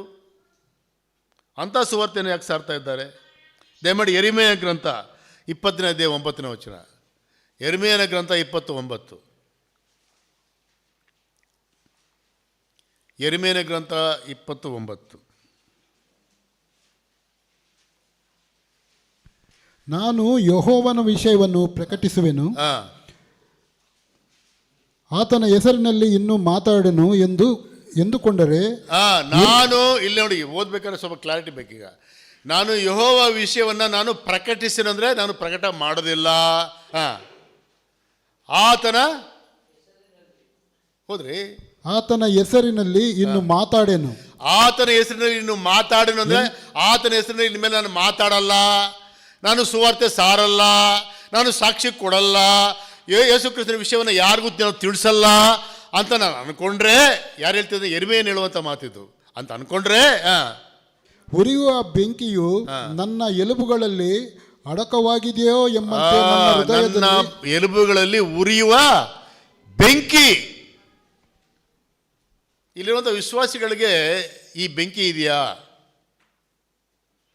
ಯೆರೆಮೀಯನು ಯಾಕೆ ಮಾತಾಡ್ತಿದ್ದಾನೆ ಅಂತಾನೆ, ಪಾಪ ಯೆರೆಮೀಯ ಸುವಾರ್ತೆ ಪ್ರವಾದಿನೇ, ಸುವಾರ್ತೆ ಸಾರಕ್ಕೆ ಹೋಗ್ತಾನೆ. ಸುವಾರ್ತೆ ಸಾರಕ್ಕೆ ಹೋದರೆ ಜನರಲ್ ಅವ್ರಿಗೆ ಬಾಯಿ ಬಂದಾಗ ಬೈತಾ ಇರ್ತಾರೆ. ಮುತ್ಕ ಹೋಗೋ ಅಂಥೇಳಿ ಅವನಿಗೆ ಏಳಿಸ್ತಿರ್ತಾರೆ. ಎತ್ಕೊಂಡೋಗಿ ಒಂದು ಒಣಗಿರುವಂಥ ಬಾವಿನಲ್ಲಿ ಬಿಸಾಕ್ತಾರೆ. ಈ ಮುತ್ಕ ಏನು ಇದೇ ಕೆಲಸನ ಅಂತೇಳಿ ಅವನು ಸಿಟ್ಟು ಬರುತ್ತೆ. ಸಿಟ್ಟು ಬಂದು ಇನ್ಮೇಲೆ ನಾನು ಯೆಹೋವನ ಮಾತನ್ನು ಹೇಳಲ್ಲ, ನಾನು ಪ್ರಕಟಿಸಲ್ಲ, ನಾನು ಸುವಾರ್ತೆ ಹೇಳಲ್ಲ ಅಂತ ಅನ್ಕೊತಾನಂತೆ. ಅನ್ಕೊಂಡಾಗ ಏನಾಗುತ್ತೆ? ಅವನ ಮೂಳಿನಲ್ಲಿ ಏನಾಗ್ತಾ ಇದೆ? ಬೆಂಕಿ ಬರ್ತಾ ಇದೆ, ಬೆಂಕಿ ಬರ್ತಾ ಇದೆ. ಸುವಾರ್ತೆ ಮುಖಾಂತರವಾಗಿ ರಕ್ಷಣೆ ಇದೆ. ಸುವಾರ್ತೆ ಮುಖಾಂತರವಾಗಿ ಒಬ್ಬ ಪಾಪಿ ನರಕವನ್ನು ತಪ್ಪಿಸಿಕೊಂಡು ಪರಲೋಕಕ್ಕೆ ಹೋಗ್ತಾನೆ. ಸುವಾರ್ತೆ ಮುಖಾಂತರವಾಗಿ ಒಬ್ಬ ವ್ಯಕ್ತಿ ಕೆಟ್ಟವನಾಗಿರುವುದನ್ನು ಒಳ್ಳೆಯವನಾಗ್ತಾನೆ. ಒಂದು ಹಡಗು ಮುಳುಗ್ತಾ ಇದೆ ಅಂದ್ಕೊಳ್ರಿ. ಹಡಗು ಮುಳುಗ್ತಾ ಇದ್ರೆ ಜನ ಎಲ್ಲ ಮುಳುಗ್ತಾ ಇದ್ದಾರೆ. ಹೆಂಗೋ ಪಕ್ಕದಲ್ಲಿ ಒಂದು ಲೈಫ್ ಬೋಟ್ ಅಂತ ಐತೆ, ಆ ಲೈಫ್ ಬೋಟಿಗೆ ನೀನು ಸೇರ್ಕೊಂತೀಯ. ಆದರೆ ಇನ್ನೂ ಸ್ಥಳ ಸಿಕ್ಕಾಪಟ್ಟೆ ಇದೆ. ಇಲ್ಲಿ ಮುಳುಗ್ತಾ ಇದ್ದಾರೆ. ಮುಳುಗ್ರಿ ಸಾಯ್ರಿ ಅಂತ ಹೇಳ್ತೀರ ನೀವು? ಬನ್ರಿ ಬನ್ರಿ, ಈ ಕಡೆ ಬನ್ರಿ, ಈ ಕಡೆ ಬನ್ರಿ, ಈ ಬೋಟ್ಗೆ ಹತ್ರಿ, ಈ ಬೋಟ್ಗೆ ಹತ್ರಿ. ಕೂಗಲ್ವ ನೀವು? ಎರ್ಮೆ ಹೇಳ್ತಾ ಇದ್ದಾನೆ, ನಾನು ಸಾರಲ್ಲ ಅಂತಂದರೆ ನನ್ನ ಮೂಳೆಯಲ್ಲಿ ಬೆಂಕಿ. ಈ ಅಂತ್ಯೋಕ್ಯಕ್ಕೆ ಬಂದಿರುವಂಥ ವಿಶ್ವಾಸಿಗಳಿದ್ದಾರಲ್ಲ, ಇವರು ನಾಯಕರುಗಳಲ್ಲ, ಸಭಾ ಹಿರಿಯರುಗಳಲ್ಲ, ಥಿಯಾಲಜಿ ಓದಿರುವಂಥವ್ರಲ್ಲ, ಕೇವಲ ನಂಬಿರುವಂಥವ್ರು ಅಷ್ಟೇ. ನಂಬಿಕೆ ಮುಖಾಂತರವಾಗಿ ಅವ್ರಿಗೆ ಉಂಟಾಗಿರುವಂಥ ಅನುಭವ ಇದೆಯಲ್ಲ, ಅದು ಬೆಂಕಿ ಆಗಿದೆ. ನಾನು ಹೇಳಬೇಕು ಗ್ರೀಕರಿಗೆ, ವಿಗ್ರಹಾರಾಧನೆ ತಿಳಿಸ್ಬೇಕು. ಇವರು ವಿಗ್ರಹಾರಾಧನೆಯಲ್ಲೇ ಸತ್ತೋದ್ರೆ ನರಕ ಕೊಟ್ಟು ಹೋಗ್ತಾರೆ ಅನ್ನೋದು ಒತ್ತಡ ಏನಾಗಿದೆ, ಅವರಿಗೆ ಸುವಾರ್ತೆ ಸಾರುವಂಥ ರೀತಿಯಲ್ಲಿ ಅವರು ಮಾಡಿದಾಗ ಅಲ್ಲೇನಾಗಿದೆ, ಸುವಾರ್ತೆ ಸಾರಿದಾಗ ಏನಾಗಿದೆ, ಅಲ್ಲೇನಾಗಿದೆ, ಕರ್ತನ ಹಸ್ತವು ಅವರಿಗೆ ಸಹಾಯವಾಗದ್ದರಿಂದ ಬಹುಜನರು ಕರ್ತನ ಕಡೆಗೆ ತಿರುಗಿಕೊಂಡ್ರು. ಸುವಾರ್ತೆ ಸಾರಿದಾಗ ಜನ ತಿರುಗ್ತಾರೆ. ನೀನು ಸುವಾರ್ತೆ ಸಾರಲ್ವಾ, ಜನ ನಂಬಲಿಕ್ಕೆ ಸಾಧ್ಯ ಇಲ್ಲ. ಸೊ ಜನ ತಿರುಗಬೇಕು, ಜನ ನಂಬಬೇಕು, ಜನ ರಕ್ಷಿಸಲ್ಪಡಬೇಕಂತಂದ್ರೆ ನೀನೇನು ಮಾಡ್ಬೇಕು ಹೇಳ್ರಿ? ಏನು చేయలಮ್ಮ నువ్వు? ఏం చేయాలా? సువార్త చెప్పాలా, సాక్ష్యం చెప్పాలా. యేసుప్రభువే దేవుడు, ఆయన నమ్ముకుంటే పాప క్షమాపణ ఉంది, నరకం తప్పుతుంది. చెప్పాలా చెప్పాలా చెప్పాలా. వాళ్ళు నమ్మినా నమ్మకపోయినా మన పని ఏమంటే చెప్పే పని. ಆ ರೀತಿಯಾಗಿ ನೀನು ಮಾಡುವಾಗ ನಿನ್ನ ಜೊತೆ ಯಾರು ಇರ್ತಾರೆ ಗುರ್ತಾ? ಭೂಮಿ ಆಕಾಶ ಉಂಟು ಮಾಡಿರೋದು ದೇವರೇ ನಿನ್ನ ಜೊತೆಗಿರ್ತಾನೆ. ಕರ್ತನ ಹಸ್ತವು ಅವರೊಟ್ಟಿಗೆ ಇದ್ದದ್ರಿಂದ ಅನೇಕರು ನಂಬಿದರು. ಅಂತ್ಯೋಕ್ಯದಲ್ಲಿ ಅನೇಕ ಗ್ರೀಕರು ಯೇಸು ಕ್ರಿಸ್ತನನ್ನು ನಂಬಿದರು. ಈ ವಾರ್ತೆ ಎಲ್ಲಿಗೋಯ್ತು? ಯೆರೂಸಲೇಮ್ಗೆ ಹೊಂಟೋಯ್ತು. ಯೆರೂಸಲೇಮ್ನ ಹೆಡ್ ಕ್ವಾರ್ಟರ್, ಮೇನ್ ಸಭೆ ಅಲ್ಲಿದೆ. ಅಲ್ಲಿ ಸುದ್ದಿ ಬಂತು, ಅಂತ್ಯೋಕ್ಯದಲ್ಲಿ ಕೂಡ ಅನೇಕ ಗ್ರೀಕರು ದೇವರನ್ನು ನಂಬಿದ್ದಾರೆ ಅಂತೇಳಿ. ಈಗ ಅವರು ಮಾತನಾಡ್ತಾ ಇಲ್ಲ. ಈಗ ಅವರು ಸುನ್ನತಿ ಇಲ್ಲದವರು, ಅವರು ಅನ್ಯರು ಅಂತ ಮಾತಾಡ್ತಾ ಇಲ್ಲ. ಯಾಕೆ? ಪೇತ್ರ ಹೇಳ್ಬಿಟ್ಟಿದ್ದಾನೆ. ಏನು ಹೇಳಿದ್ದಾನೆ? ನೀವು ಸುನ್ನತಿ ಇಲ್ಲ ಅಂತೇಳಿ ಅನ್ಕೋಬೇಡ್ರಿ, ದೇವರೇ ಅವರನ್ನು ಅಂಗೀಕಾರ ಮಾಡ್ಕೊಳ್ತಾ ಇದ್ದಾನೆ. ದೇವರೇ ಪವಿತ್ರಾತ್ಮ ಆಗಿರುವಂಥ ದೇವರು ಅವ್ರ ಮೇಲೆ ಇಳಿದು ಬಂದು ಅನ್ಯ ಭಾಷೆ ಮಾತಾಡೋದು ನಾವು ನೋಡಿದ್ದೇವೆ. ಇನ್ನು ಮೇಲೆ ಅನ್ಯರು ಕೂಡ ಸಭೆಗೆ ದೇವರು ಸೇರಿಸ್ತಾ ಇದ್ದಾನೆ. ಇನ್ನು ಮೇಲೆ ಯಹೂದ್ಯರಿಗೆ ಮಾತ್ರ ಸ್ಥಿಮಿತವಾಗಿರುವಂಥ ರಕ್ಷಕನು ಮೆಸ್ಸಿಯನು ಈಗ ಅನ್ಯರು ಕೂಡ ದೇವರೇ, ಅನ್ಯರು ಕೂಡ ರಕ್ಷಕನ ಆತನೇ ಅನ್ನುವಂಥ ಕ್ಲಾರಿಫಿಕೇಶನ್ ಅವ್ರು ಸಿಕ್ಕಿದ ಮೇಲೆ ಈಗೇನಾಗಿದೆ, ಅವ್ರು ಸಂತೋಷ ಪಡ್ತಾ ಇದ್ದಾರೆ. ಬರೀ ಕೊರ್ನೇಲಿಯ ಸೀಸರ ಕೈಸರದಲ್ಲಿ ಮಾತ್ರವಲ್ಲ, ಈಗ ಅಂತ್ಯೋಕ್ಯದಲ್ಲಿ ಕೂಡ ಅನ್ಯರನ್ನ ದೇವರು ರಕ್ಷಿಸಿದ್ದಾನೆ ಅನ್ನುವಂಥ ಖುಷಿ ಅವ್ರಿಗುಂಟಾಗಿದೆ. ಮತ್ತು ಇದನ್ನು ಸ್ವಲ್ಪ ವೆರಿಫಿಕೇಷನ್ ಮಾಡಿಕೊಂಡ್ರೆ ಒಳ್ಳೇದಲ್ವ ಅಂತೇಳಿ ಯಾರನ್ನ ಕಳಿಸ್ಕೊಡ್ತಾ ಇದ್ದಾರೆ? ಬಾರ್ನಬನನ್ನು ಕಳಿಸ್ಕೊಡ್ತಾ ಇದ್ದಾರೆ. ಹೋದ್ರಿ ಮುಂದಕ್ಕೆ. ಇವರ ವಿಷಯವಾದ ವರ್ತಮಾನವು ಯೆರೂಸಲೇಮಿನಲ್ಲಿದ್ದ ಸಭೆಯವರ ಕಿವಿಗೆ ಬಿದ್ದಾಗ ಅವರು ಬಾರ್ನಬನನ್ನು ಅಂತಿಯೋಕ್ಯಕ್ಕೆ ಕಳಿಸಿದರು. ಅವನು ಒಳ್ಳೆಯವನು, ಪವಿತ್ರಾತ್ಮ ಭರಿತನು. ಇಲ್ಲಿ ಏನ್ ಮಾಡಿದ್ರೆ ಅವರು? ಅಂತ್ಯೋಕ್ಯದಲ್ಲಿ ಈ ದೊಡ್ಡ ಕಾರ್ಯ ನಡೀತಾ ಇದೆ, ಅನೇಕರು ಸ್ವಾಮಿ ನಂಬ್ತಾ ಇದ್ದಾರೆ ಅಂತೇಳಿ ಕೇಳಿ ಯಾರನ್ನ ಕಳಿಸ್ಕೊಡ್ತಾ ಇದ್ದಾರೆ? ಬಾರ್ನಬನನ್ನು ಕಳಿಸ್ಕೊಡ್ತಾ ಇದ್ದಾನೆ. ಈ ಬಾರ್ನಬ ಎಂತವನಪ್ಪ ಅಂತಂದ್ರೆ, ಎಂತವನಿವನು? ಅವನು ಒಳ್ಳೆಯವನು, ಅವನು ಒಳ್ಳೆಯವನು, ಪವಿತ್ರಾತ್ಮ ಭರಿತನು, ಪವಿತ್ರಾತ್ಮ ಭರಿತನು, ನಂಬಿಕೆಯಿಂದ ತುಂಬಿದವನು, ನಂಬಿಕೆಯಿಂದ ತುಂಬಿರುವಂತವನು. ಈ ಮೊದಲು ಗಲಾಟೆ ಮಾಡಿದ್ರಲ್ಲ ಸುನ್ನತಿ ಜನ, ನೀನು ಯಾಕೆ ಅಲ್ಲಿ ಊಟ ಮಾಡಿದೆ ಗಲಾಟೆ ಮಾಡಿದಂಥ ವ್ಯಕ್ತಿಗಳನ್ನೆಲ್ಲ ಕಳಿಸ್ಕೊಡ್ತಾ ಇರೋದು, ತರಲೆಗಳನ್ನ ಕಳಿಸ್ಕೊಡ್ತಾ ಇಲ್ಲ. ಯಾರನ್ನ ಕಳಿಸ್ಕೊಡ್ತಾ ಇದ್ದಾರೆ? ಒಳ್ಳೆಯವನು, ಆತ್ಮದ ಭರಿತನು, ಅದಾದ್ಮೇಲೆ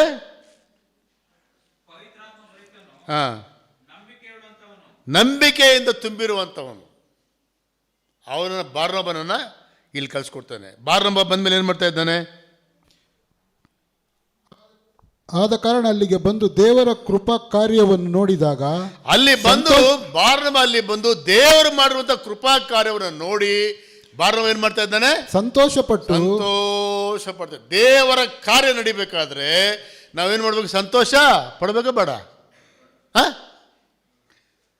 ಕೆಲವು ಕಡೆ ಏನಾಗುತ್ತೆ, ದೇವರ ಕಾರ್ಯವನ್ನು ನಡೀತಾ ಇದ್ರೆ ಅಲ್ಲಿ ಯಾವುದೋ ಒಂದು ಸಣ್ಣದು ಇಟ್ಕೊಂಡ್ಬಿಟ್ಟು ಗಲಾಟೆ ಮಾಡೋದು. ಯಾವುದೋ ಕಾರಣ, ಯಾವುದೊಂದು ಬಲಹೀನತೆ, ಯಾವುದೋ ಒಂದು ಕೊರತೆ, ಯಾವುದೋ ಒಂದು ವಿಷಯ ನಮಗೆ ಗುರ್ತದೆ ಎಲ್ಲಿ ಅಂತೇಳಿ ಯಾವುದೋ ಒಂದು ಸಣ್ಣ ತಗೊಂಡ್ಬಿಟ್ಟು ಗಲಾಟೆ ಮಾಡೋದು, ಗಬ್ಬೆ ಬಿಡಿಸೋದು, ಗಲಿಬಿಲಿ ಮಾಡೋದು. ಆದರೆ ಆ ಜಾತಿಗೆ ಸಂಬಂಧಪಟ್ಟಿಲ್ಲ. ಯಾರು? ಬಾರ್ನಬ. ಇವನು ಯಾವ ಜಾತಿ? ಇದು ಈತನು ಒಳ್ಳೆಯವನು, ದೇವರ ಕಾರ್ಯವನ್ನು ನೋಡಿ ಸಂತೋಷ ಪಡ್ತಾ ಇದ್ದಾನೆ. ಅದಾದ್ಮೇಲೆ ಏನು ಹೇಳ್ತಾ ಇದ್ದಾನೆ? ನೀವು ದೃಢ ಮನಸ್ಸಿನಿಂದ ಕರ್ತನಲ್ಲಿ ನೆಲೆಗೊಂಡಿರಿ. ಒಂದೇ ಸಂದೇಶ, ನೀವು ದೃಢ ಮನಸ್ಸಿನಿಂದ ಕರ್ತನಲ್ಲಿ ನೆಲೆಗೊಂಡಿರಿ. ಬರೀ ರಕ್ಷಣೆ ಹೊಂದಿ ದೀಕ್ಷಾಸ್ಥಾನ ತಗೊಂಡ್ರೆ ಸಾಕಾಗಲ್ಲ. ರಕ್ಷಣೆ ಹೊಂದಿ ದೀಕ್ಷಾ ತಗೊಂಡ್ಬಿಟ್ಟಿದ್ದೀವಿ ಅಂತ ಅನ್ಕೊಂಡ್ರೆ ಸಾಕಾಗಲ್ಲ. ನೀವೇನಬೇಕು? ಕರ್ತನಲ್ಲಿ ನೆಲೆಗೊಳ್ಳಬೇಕು. ಕರ್ತನಲ್ಲಿ ನೆಲೆಗೊಳ್ಳಬೇಕಂತೇನು? ಇವನು ಬರೆಸುವಾರ್ತೆ 15 ಸ್ವಾಮಿ ಹೇಳ್ತಾನೆ, ನಾನು ದ್ರಾಕ್ಷೆ ಬಳ್ಳಿ, ನೀವು ಕೊಂಬೆಗಳು. ನೀವು ನನ್ನಲ್ಲಿ ನೆಲೆಗೊಳ್ಳದಿದ್ದರೆ ನೀವು ಫಲ ಕೊಡಲಿಕ್ಕೆ ಸಾಧ್ಯ ಇಲ್ಲ. ನನ್ನಲ್ಲಿ ನೆಲೆಗೊಳ್ಳಬೇಕಂದ್ರೇನು? ನನ್ನ ವಾಕ್ಯವನ್ನು ಕೇಳಿ ಆ ಪ್ರಕಾರ ನಡೆಯುವಂಥವನು ನನ್ನಲ್ಲಿ ನೆಲೆಗೊಂಡಿರುವಂಥವನು. ಆ ರೀತಿಯಾಗಿ ನೆಲೆಗೊಂಡಂಥವನು ಏನಾಗ್ತಾನೆ? ಫಲ ಕೊಡ್ತಾನೆ. ಈಗ ಬಾರ್ನಬ ಏನು ಹೇಳ್ತಿದ್ದಾನೆ ಗೊತ್ತಾ? ಬರೀ ರಕ್ಷಣೆ ಹೊಂದ್ಬಿಟ್ಟು ಆಗೋಯ್ತು ಅಂತೇಳಿ ನಿಮ್ಮ ಇಷ್ಟಾನುಸಾರವಾಗಿ ಜೀವಿಸ್ಬೇಡ್ರಪ್ಪ. ನಿಮ್ಮ ಒಂದು ಹಳೆ ಜೀವಿತದಲ್ಲಿ ಅನೇಕ ಥರವಾದ ವಿಗ್ರಹಗಳನ್ನು ಪೂಜೆ ಮಾಡ್ತಾ ಇದ್ರಿ, ಅನೇಕ ಥರವಾದ ಕೆಟ್ಟ ಅಭ್ಯಾಸಗಳಿಗೆ ಒಳಗಾಗಿದ್ದೀರಿ, ಅನೇಕ ಥರವಾಗಿರುವಂಥ ಪದ್ಧತಿಗಳಿಗೆ ನಿಮ್ಮ ಒಳಗಾಗಿದ್ದೀರಿ. ಈಗ ನೀವೇನಾಗಿದ್ದೀರಿ? ಹೊಸ ಸೃಷ್ಟಿಯಾಗಿದ್ದೀರಿ. ಯೇಸು ಕ್ರಿಸ್ತನ ನಂಬಿದ್ದೀರಿ. ನಂಬಿಬಿಟ್ಟು ಮತ್ತೆ ತಿರುಗಿ ಅವನ್ನೂ ಕೂಡ ಇದಕ್ಕೆ ಸೇರಿಸ್ಬೇಡ್ರಿ. ನೀವು ವಾಕ್ಯವನ್ನು ಕಲೀರಿ, ವಾಕ್ಯದಲ್ಲಿರುವ ಪ್ರಕಾರವಾಗಿ ನಡೀರಿ, ಕ್ರಿಸ್ತನಲ್ಲಿ ನೀವು ನೆಲೆಗೊಂಡಿರಿ. ಅಂದರೆ ಏನು? ರಕ್ಷಣೆ ಹೊಂದುವಂಥದ್ದು ಒಂದು ಹಂತ. ರಕ್ಷಣೆ ಹೊಂದಿದ ಮೇಲೆ ವಾಕ್ಯವನ್ನು ಕಲಿತು ವಾಕ್ಯಾನುಸಾರವಾಗಿ ಜೀವಿಸುವಂಥದ್ದು ಇನ್ನೊಂದು ಹಂತ. ಇದರಲ್ಲಿ ಯಾವುದು ಸುಲಭ, ಯಾವುದು ಕಷ್ಟ ಹೇಳ್ರಿ? ಯಾವುದು ಸುಲಭ, ಯಾವುದು ಕಷ್ಟ? ರಕ್ಷಣೆ ಹೊಂದೋದು ತುಂಬ ಸುಲಭ ಅಲ್ವಾ? ಸ್ವಾಮಿ, ನಾನು ಪಾಪಿ ಆಗಿದ್ದೇನೆ, ನನ್ನನ್ನು ಕರುಣಿಸಪ್ಪ, ನನ್ನ ಪಾಪಗಳಿಗೆ ಕ್ಷಮಿಸಪ್ಪ, ನಾನು ನಿನ್ನ ನಂಬ್ತೇನೆ. ದೇವರು ಉದಾರವಾಗಿ, ಬಾ ಮಗಳೇ, ಬಾ ಮಗನೇ, ಬಾ, ನೀನು ಯಾಕೆ ಹೇಳ್ತಾ ಇದೆಯಾ?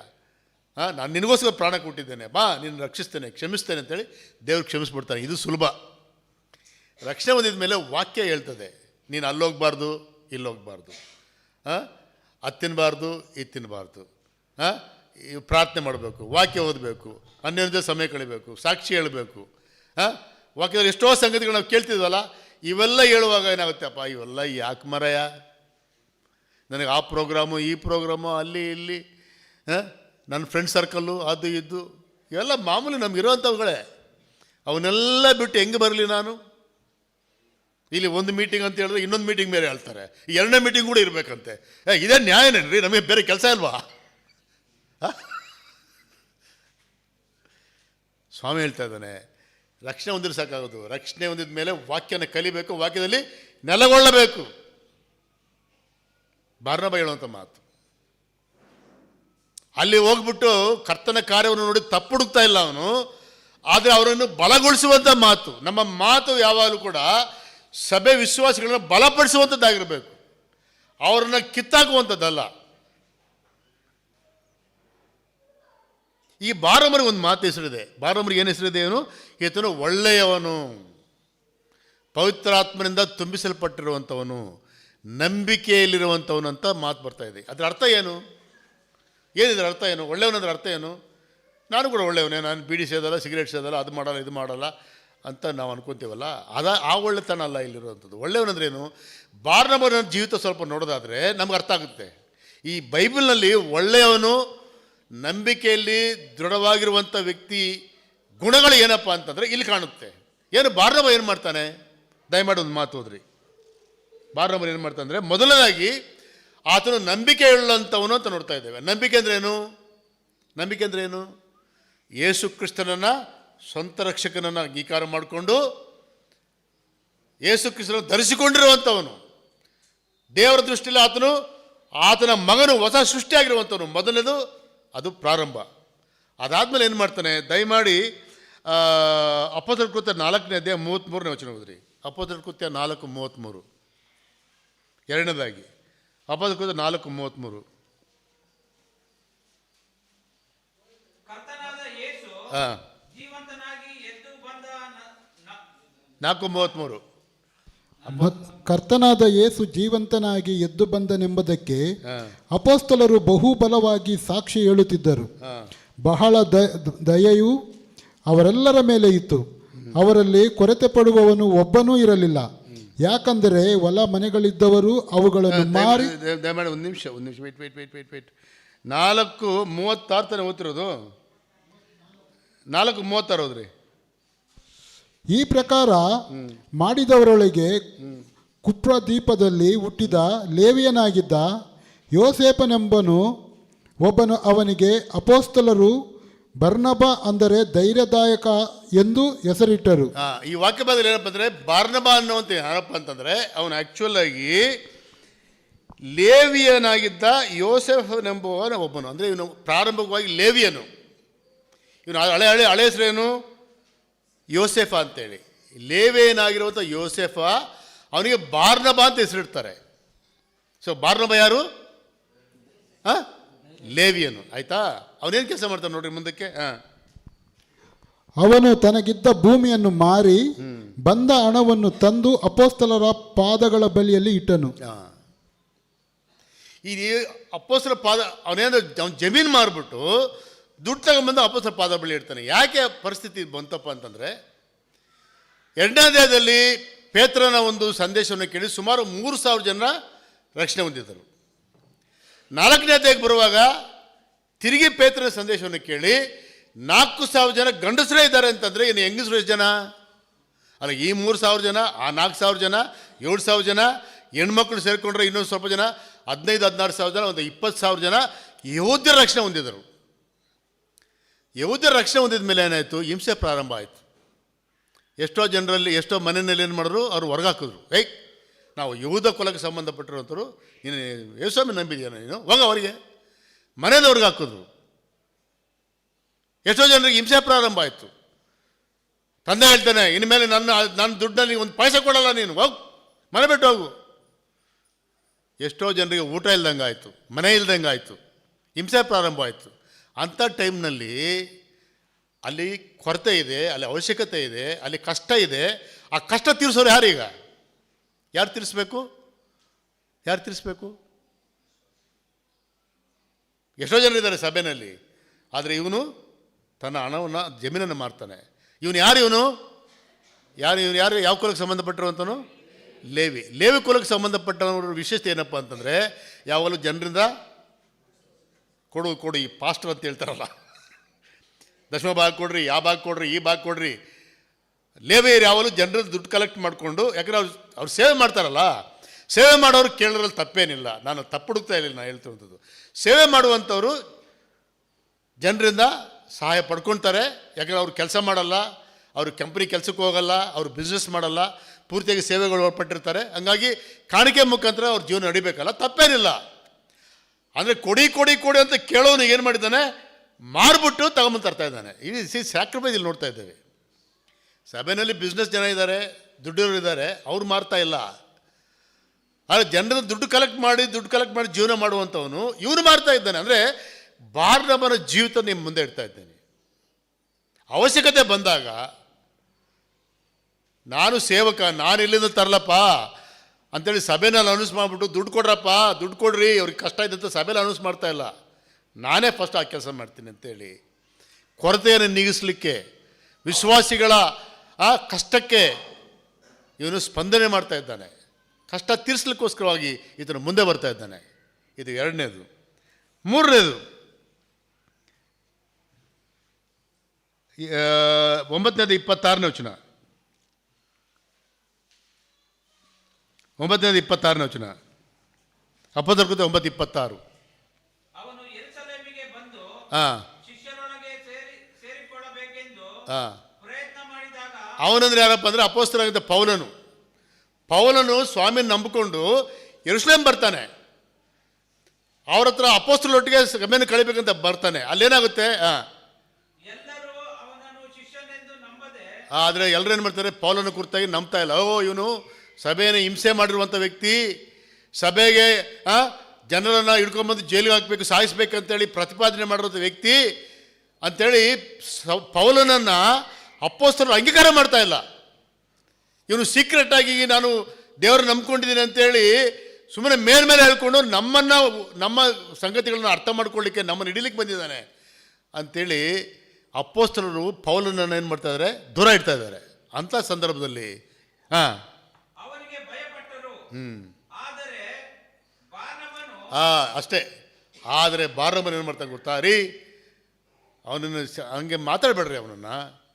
ಅವನು ದಮಸ್ಕ ಪಟ್ಟಣದಲ್ಲಿ ಸ್ವಾಮಿ ಅವನನ್ನು ಭೇಟಿಯಾಗಿದ್ದಾನೆ, ಅವನು ನಂಬಿದ್ದಾನೆ. ಈಗ ಅವನ ಜೀವಿತದಲ್ಲಿ ಮಾರ್ಪಾಟಾಗಿದೆ.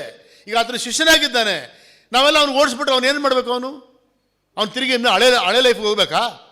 ಏನ್ರಿ ನೀವು ಅಂತ ಹೇಳಿ ಬುದ್ಧಿ ಹೇಳಿ ಸೌಲನನ್ನು ಪೌಲನಾಗಿರುವಂಥವ್ನು ಏನು ಮಾಡ್ತಾ ಇದ್ದಾನೆ? ಸೇರಿಸ್ತಾ ಇದ್ದಾನೆ. ಇಲ್ಲಿ ಒಂದು ಗುಂಪು ಅವನು ದ್ವೇಷ ಮಾಡ್ತಾ ಇದೆ. ಆದರೆ ಈಗ ಈ ಪೌಲ ಏನು ಮಾಡ್ತಾ ಇದ್ದಾನೆ? ಮಧ್ಯವರ್ತಿಯಾಗಿ ಬಾರ್ನಬ ಏನು ಮಾಡ್ತಾ ಇದ್ದಾನೆ? ಮಧ್ಯವರ್ತಿಯಾಗಿ ತಿರಸ್ಕರಿಸಲ್ಪಟ್ಟಿರುವಂಥ ಸೌಲನನ್ನು ಏನು ಮಾಡ್ತಾ ಇದ್ದಾನೆ? ಸಮಾಧಾನ ಪಡಿಸ್ತಾ ಇದ್ದಾನೆ. ಸಭೆಗಳಲ್ಲಿ ಸಾಮಾನ್ಯವಾಗಿ ಕೆಲವು ಸತಿ ಹಿಂಗಾಗ್ತದೆ, ಗಲಾಟೆ ಆಗಲಿಕ್ಕೆ ಅವಕಾಶ ಇದೆ. ಆಗ ಕೆಲವು ಜನ ಪಾರ್ಟಿ ಏನು ಮಾಡ್ತಾರೆ ಗೊತ್ತಾ? ಅದಕ್ಕೆ ಸ್ವಲ್ಪ ಇನ್ನೂ ಎಣ್ಣೆ ಹಾಕಿ ಅದು ಸ್ವಲ್ಪ ಬೆಂಕಿ ಹಚ್ಚಿ ಆ ಬೆಂಕಿಯಲ್ಲಿ ಸೆಕೆಯಾಗಿ ಕಾಯಿಸ್ಕೊಳ್ಳುವಂಥ ಜನರಿದ್ದಾರೆ.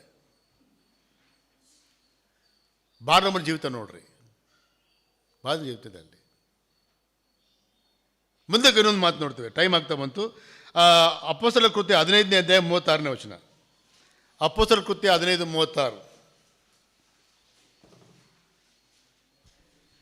ಕೆಲವು ದಿವಸಗಳಾದ ಮೇಲೆ ಪೌಲನು ಬಾರ್ನಬನಿಗೆ, ನಾವು ಕರ್ತನ ವಾಕ್ಯವನ್ನು ಸಾರಿದ ಎಲ್ಲಾ ಊರುಗಳಿಗೆ ತಿರುಗಿ ಹೋಗಿ ಅಲ್ಲಿರುವ ಸಹೋದರರು ಹೇಗಿದ್ದಾರೆಂದು ನೋಡೋಣ ಬಾ ಎಂದು ಹೇಳಿದನು. ಬಾರ್ನಬನು ಮಾರ್ಕನೆನಿಸಿಕೊಳ್ಳುವ ಯೋಹಾನನನ್ನು ತಮ್ಮ ಸಂಗಡ ಕರೆದುಕೊಂಡು ಹೋಗಬೇಕೆಂದಿದ್ದಾಗ ಪೌಲನು, ನಮ್ಮೊಂದಿಗೆ ಕೆಲಸಕ್ಕೆ ಬಾರದೆ ಪಂಪುಲ್ಯದಲ್ಲಿ ನಮ್ಮನ್ನು ಬಿಟ್ಟವನನ್ನು ಕರೆದುಕೊಂಡು, ನಮ್ಮೊಂದಿಗೆ ಕೆಲಸಕ್ಕೆ ಬಾರದ ನಮ್ಮನ್ನು ಬಿಟ್ಟಂತ ಮಾರ್ಕನನ್ನ ನಾನು ಕರೆದುಕೊಂಡು ಹೋಗಲ್ಲ, ಬೇಡ. ಇಲ್ಲಿ ಇಷ್ಟೇ ರೀ, ಅಪೊಸ್ತಲ ಪೌಲನು ಬಾರ್ನಬನು ಇಬ್ಬರು ಸೇರಿಕೊಂಡು ಮೊದಲನೇ ಒಂದು ಮಿಷನರಿ ಜರ್ನಿ ಅಂತ ಹೇಳ್ತಾರಲ್ಲ, ಅನೇಕ ದೇಶಗಳನ್ನು ಸುಟ್ಕೊಂಡು ಬರ್ತಾನೆ. ಒಂದು ರೌಂಡ್ ಆಗೋಗುತ್ತೆ.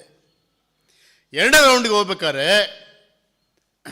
ಮತ್ತೆ ಪೌಲ ಮತ್ತು ಬಾರ್ನಬ, ಸೆಕೆಂಡ್ ರೌಂಡ್ ಹೋಗ್ಬಾರನಬ್ಬ, ಇನ್ನೊಂದು ರೌಂಡ್ ಅಂತೇಳಿ ಎಲ್ಲ ಸಭೆಗಳನ್ನು ಸುತ್ತಲಿಕ್ಕೋಸ್ಕರವಾಗಿ ಇಬ್ಬರು ಪ್ರಯಾಣ ಮಾಡ್ತಾರೆ. ಆಗ ಮಾರ್ಕನು ನಿಮ್ಮ ಜೊತೆಗೆ ನಾನು ಬರ್ತೀನಿ ಅಂತ ಹೇಳ್ತಾನೆ. ಯಾಕಂದರೆ ಇವರಿಬ್ಬರು ಮೇಯ್ನಾಗಿ ಹೋಗ್ತಾ ಇರ್ಬೇಕಾರೆ ಇವರಿಂದ ಇನ್ನೂ ಸ್ವಲ್ಪ ಜನ ಸೇರ್ತಾರೆ. ಈಗ ಮಾರ್ಕನ್ ನಿಮ್ಮ ಜೊತೆಗೆ ಬರ್ತೀನಿ ಅಂತಾಗ ಪೌಲ ಏನು ಹೇಳ್ತಾನೆ ಗೊತ್ತಾ? ಈ ಮಾರ್ಕನನ್ನು ಮಾತ್ರ ನಮ್ಮ ಜೊತೆ ಕರ್ಕೊಂಬರಬೇಡ. ಇವನೇನು ಮಾಡ್ದ? ಫಸ್ಟ್ ಟೈಮ್ ನಮ್ಮ ಜೊತೆಗೆ ಬಂದಾಗ ಸ್ವಲ್ಪ ದೂರ ಬಂದ, ಅವನು ನಮ್ಮನ್ನು ಬಿಟ್ಬಿಟ್ಟು ಹೊರಟೋಗ್ಬಿಟ್ಟ. ಅವನು ಈ ಥರ ಅರ್ಧಂಬರ್ಧ ಮನಸ್ಸಿರುವಂಥವ್ನ ಮನುಷ್ಯ ನನಗೆ ಬೇಕಾಗಿಲ್ಲ. ಮಾರ್ಕನು ಬೇಡ ಅಂತ ಯಾರು ಹೇಳ್ತಾ ಇದ್ದಾನೆ? ಯಾರು ಹೇಳ್ತಿದ್ದಾರೆ? ಪೌಲ ಹೇಳ್ತಾ ಇದ್ದಾನೆ. ಬಾರ್ನಬ ಏನು ಹೇಳ್ತಿದ್ದಾನೆ? ಇಲ್ಲ, ಅವನೇನೋ ಯವನಸ್ತ, ತಪ್ಪು ಮಾಡಿರ್ಬೋದು, ಬಿಟ್ಬಿಟ್ರೆ ಹೆಂಗೆ? ಅವನ್ನ ಬಿಡಬಾರ್ದು, ಅವನು ಕರ್ಕೊಂಡೋಗ್ಬೇಕು.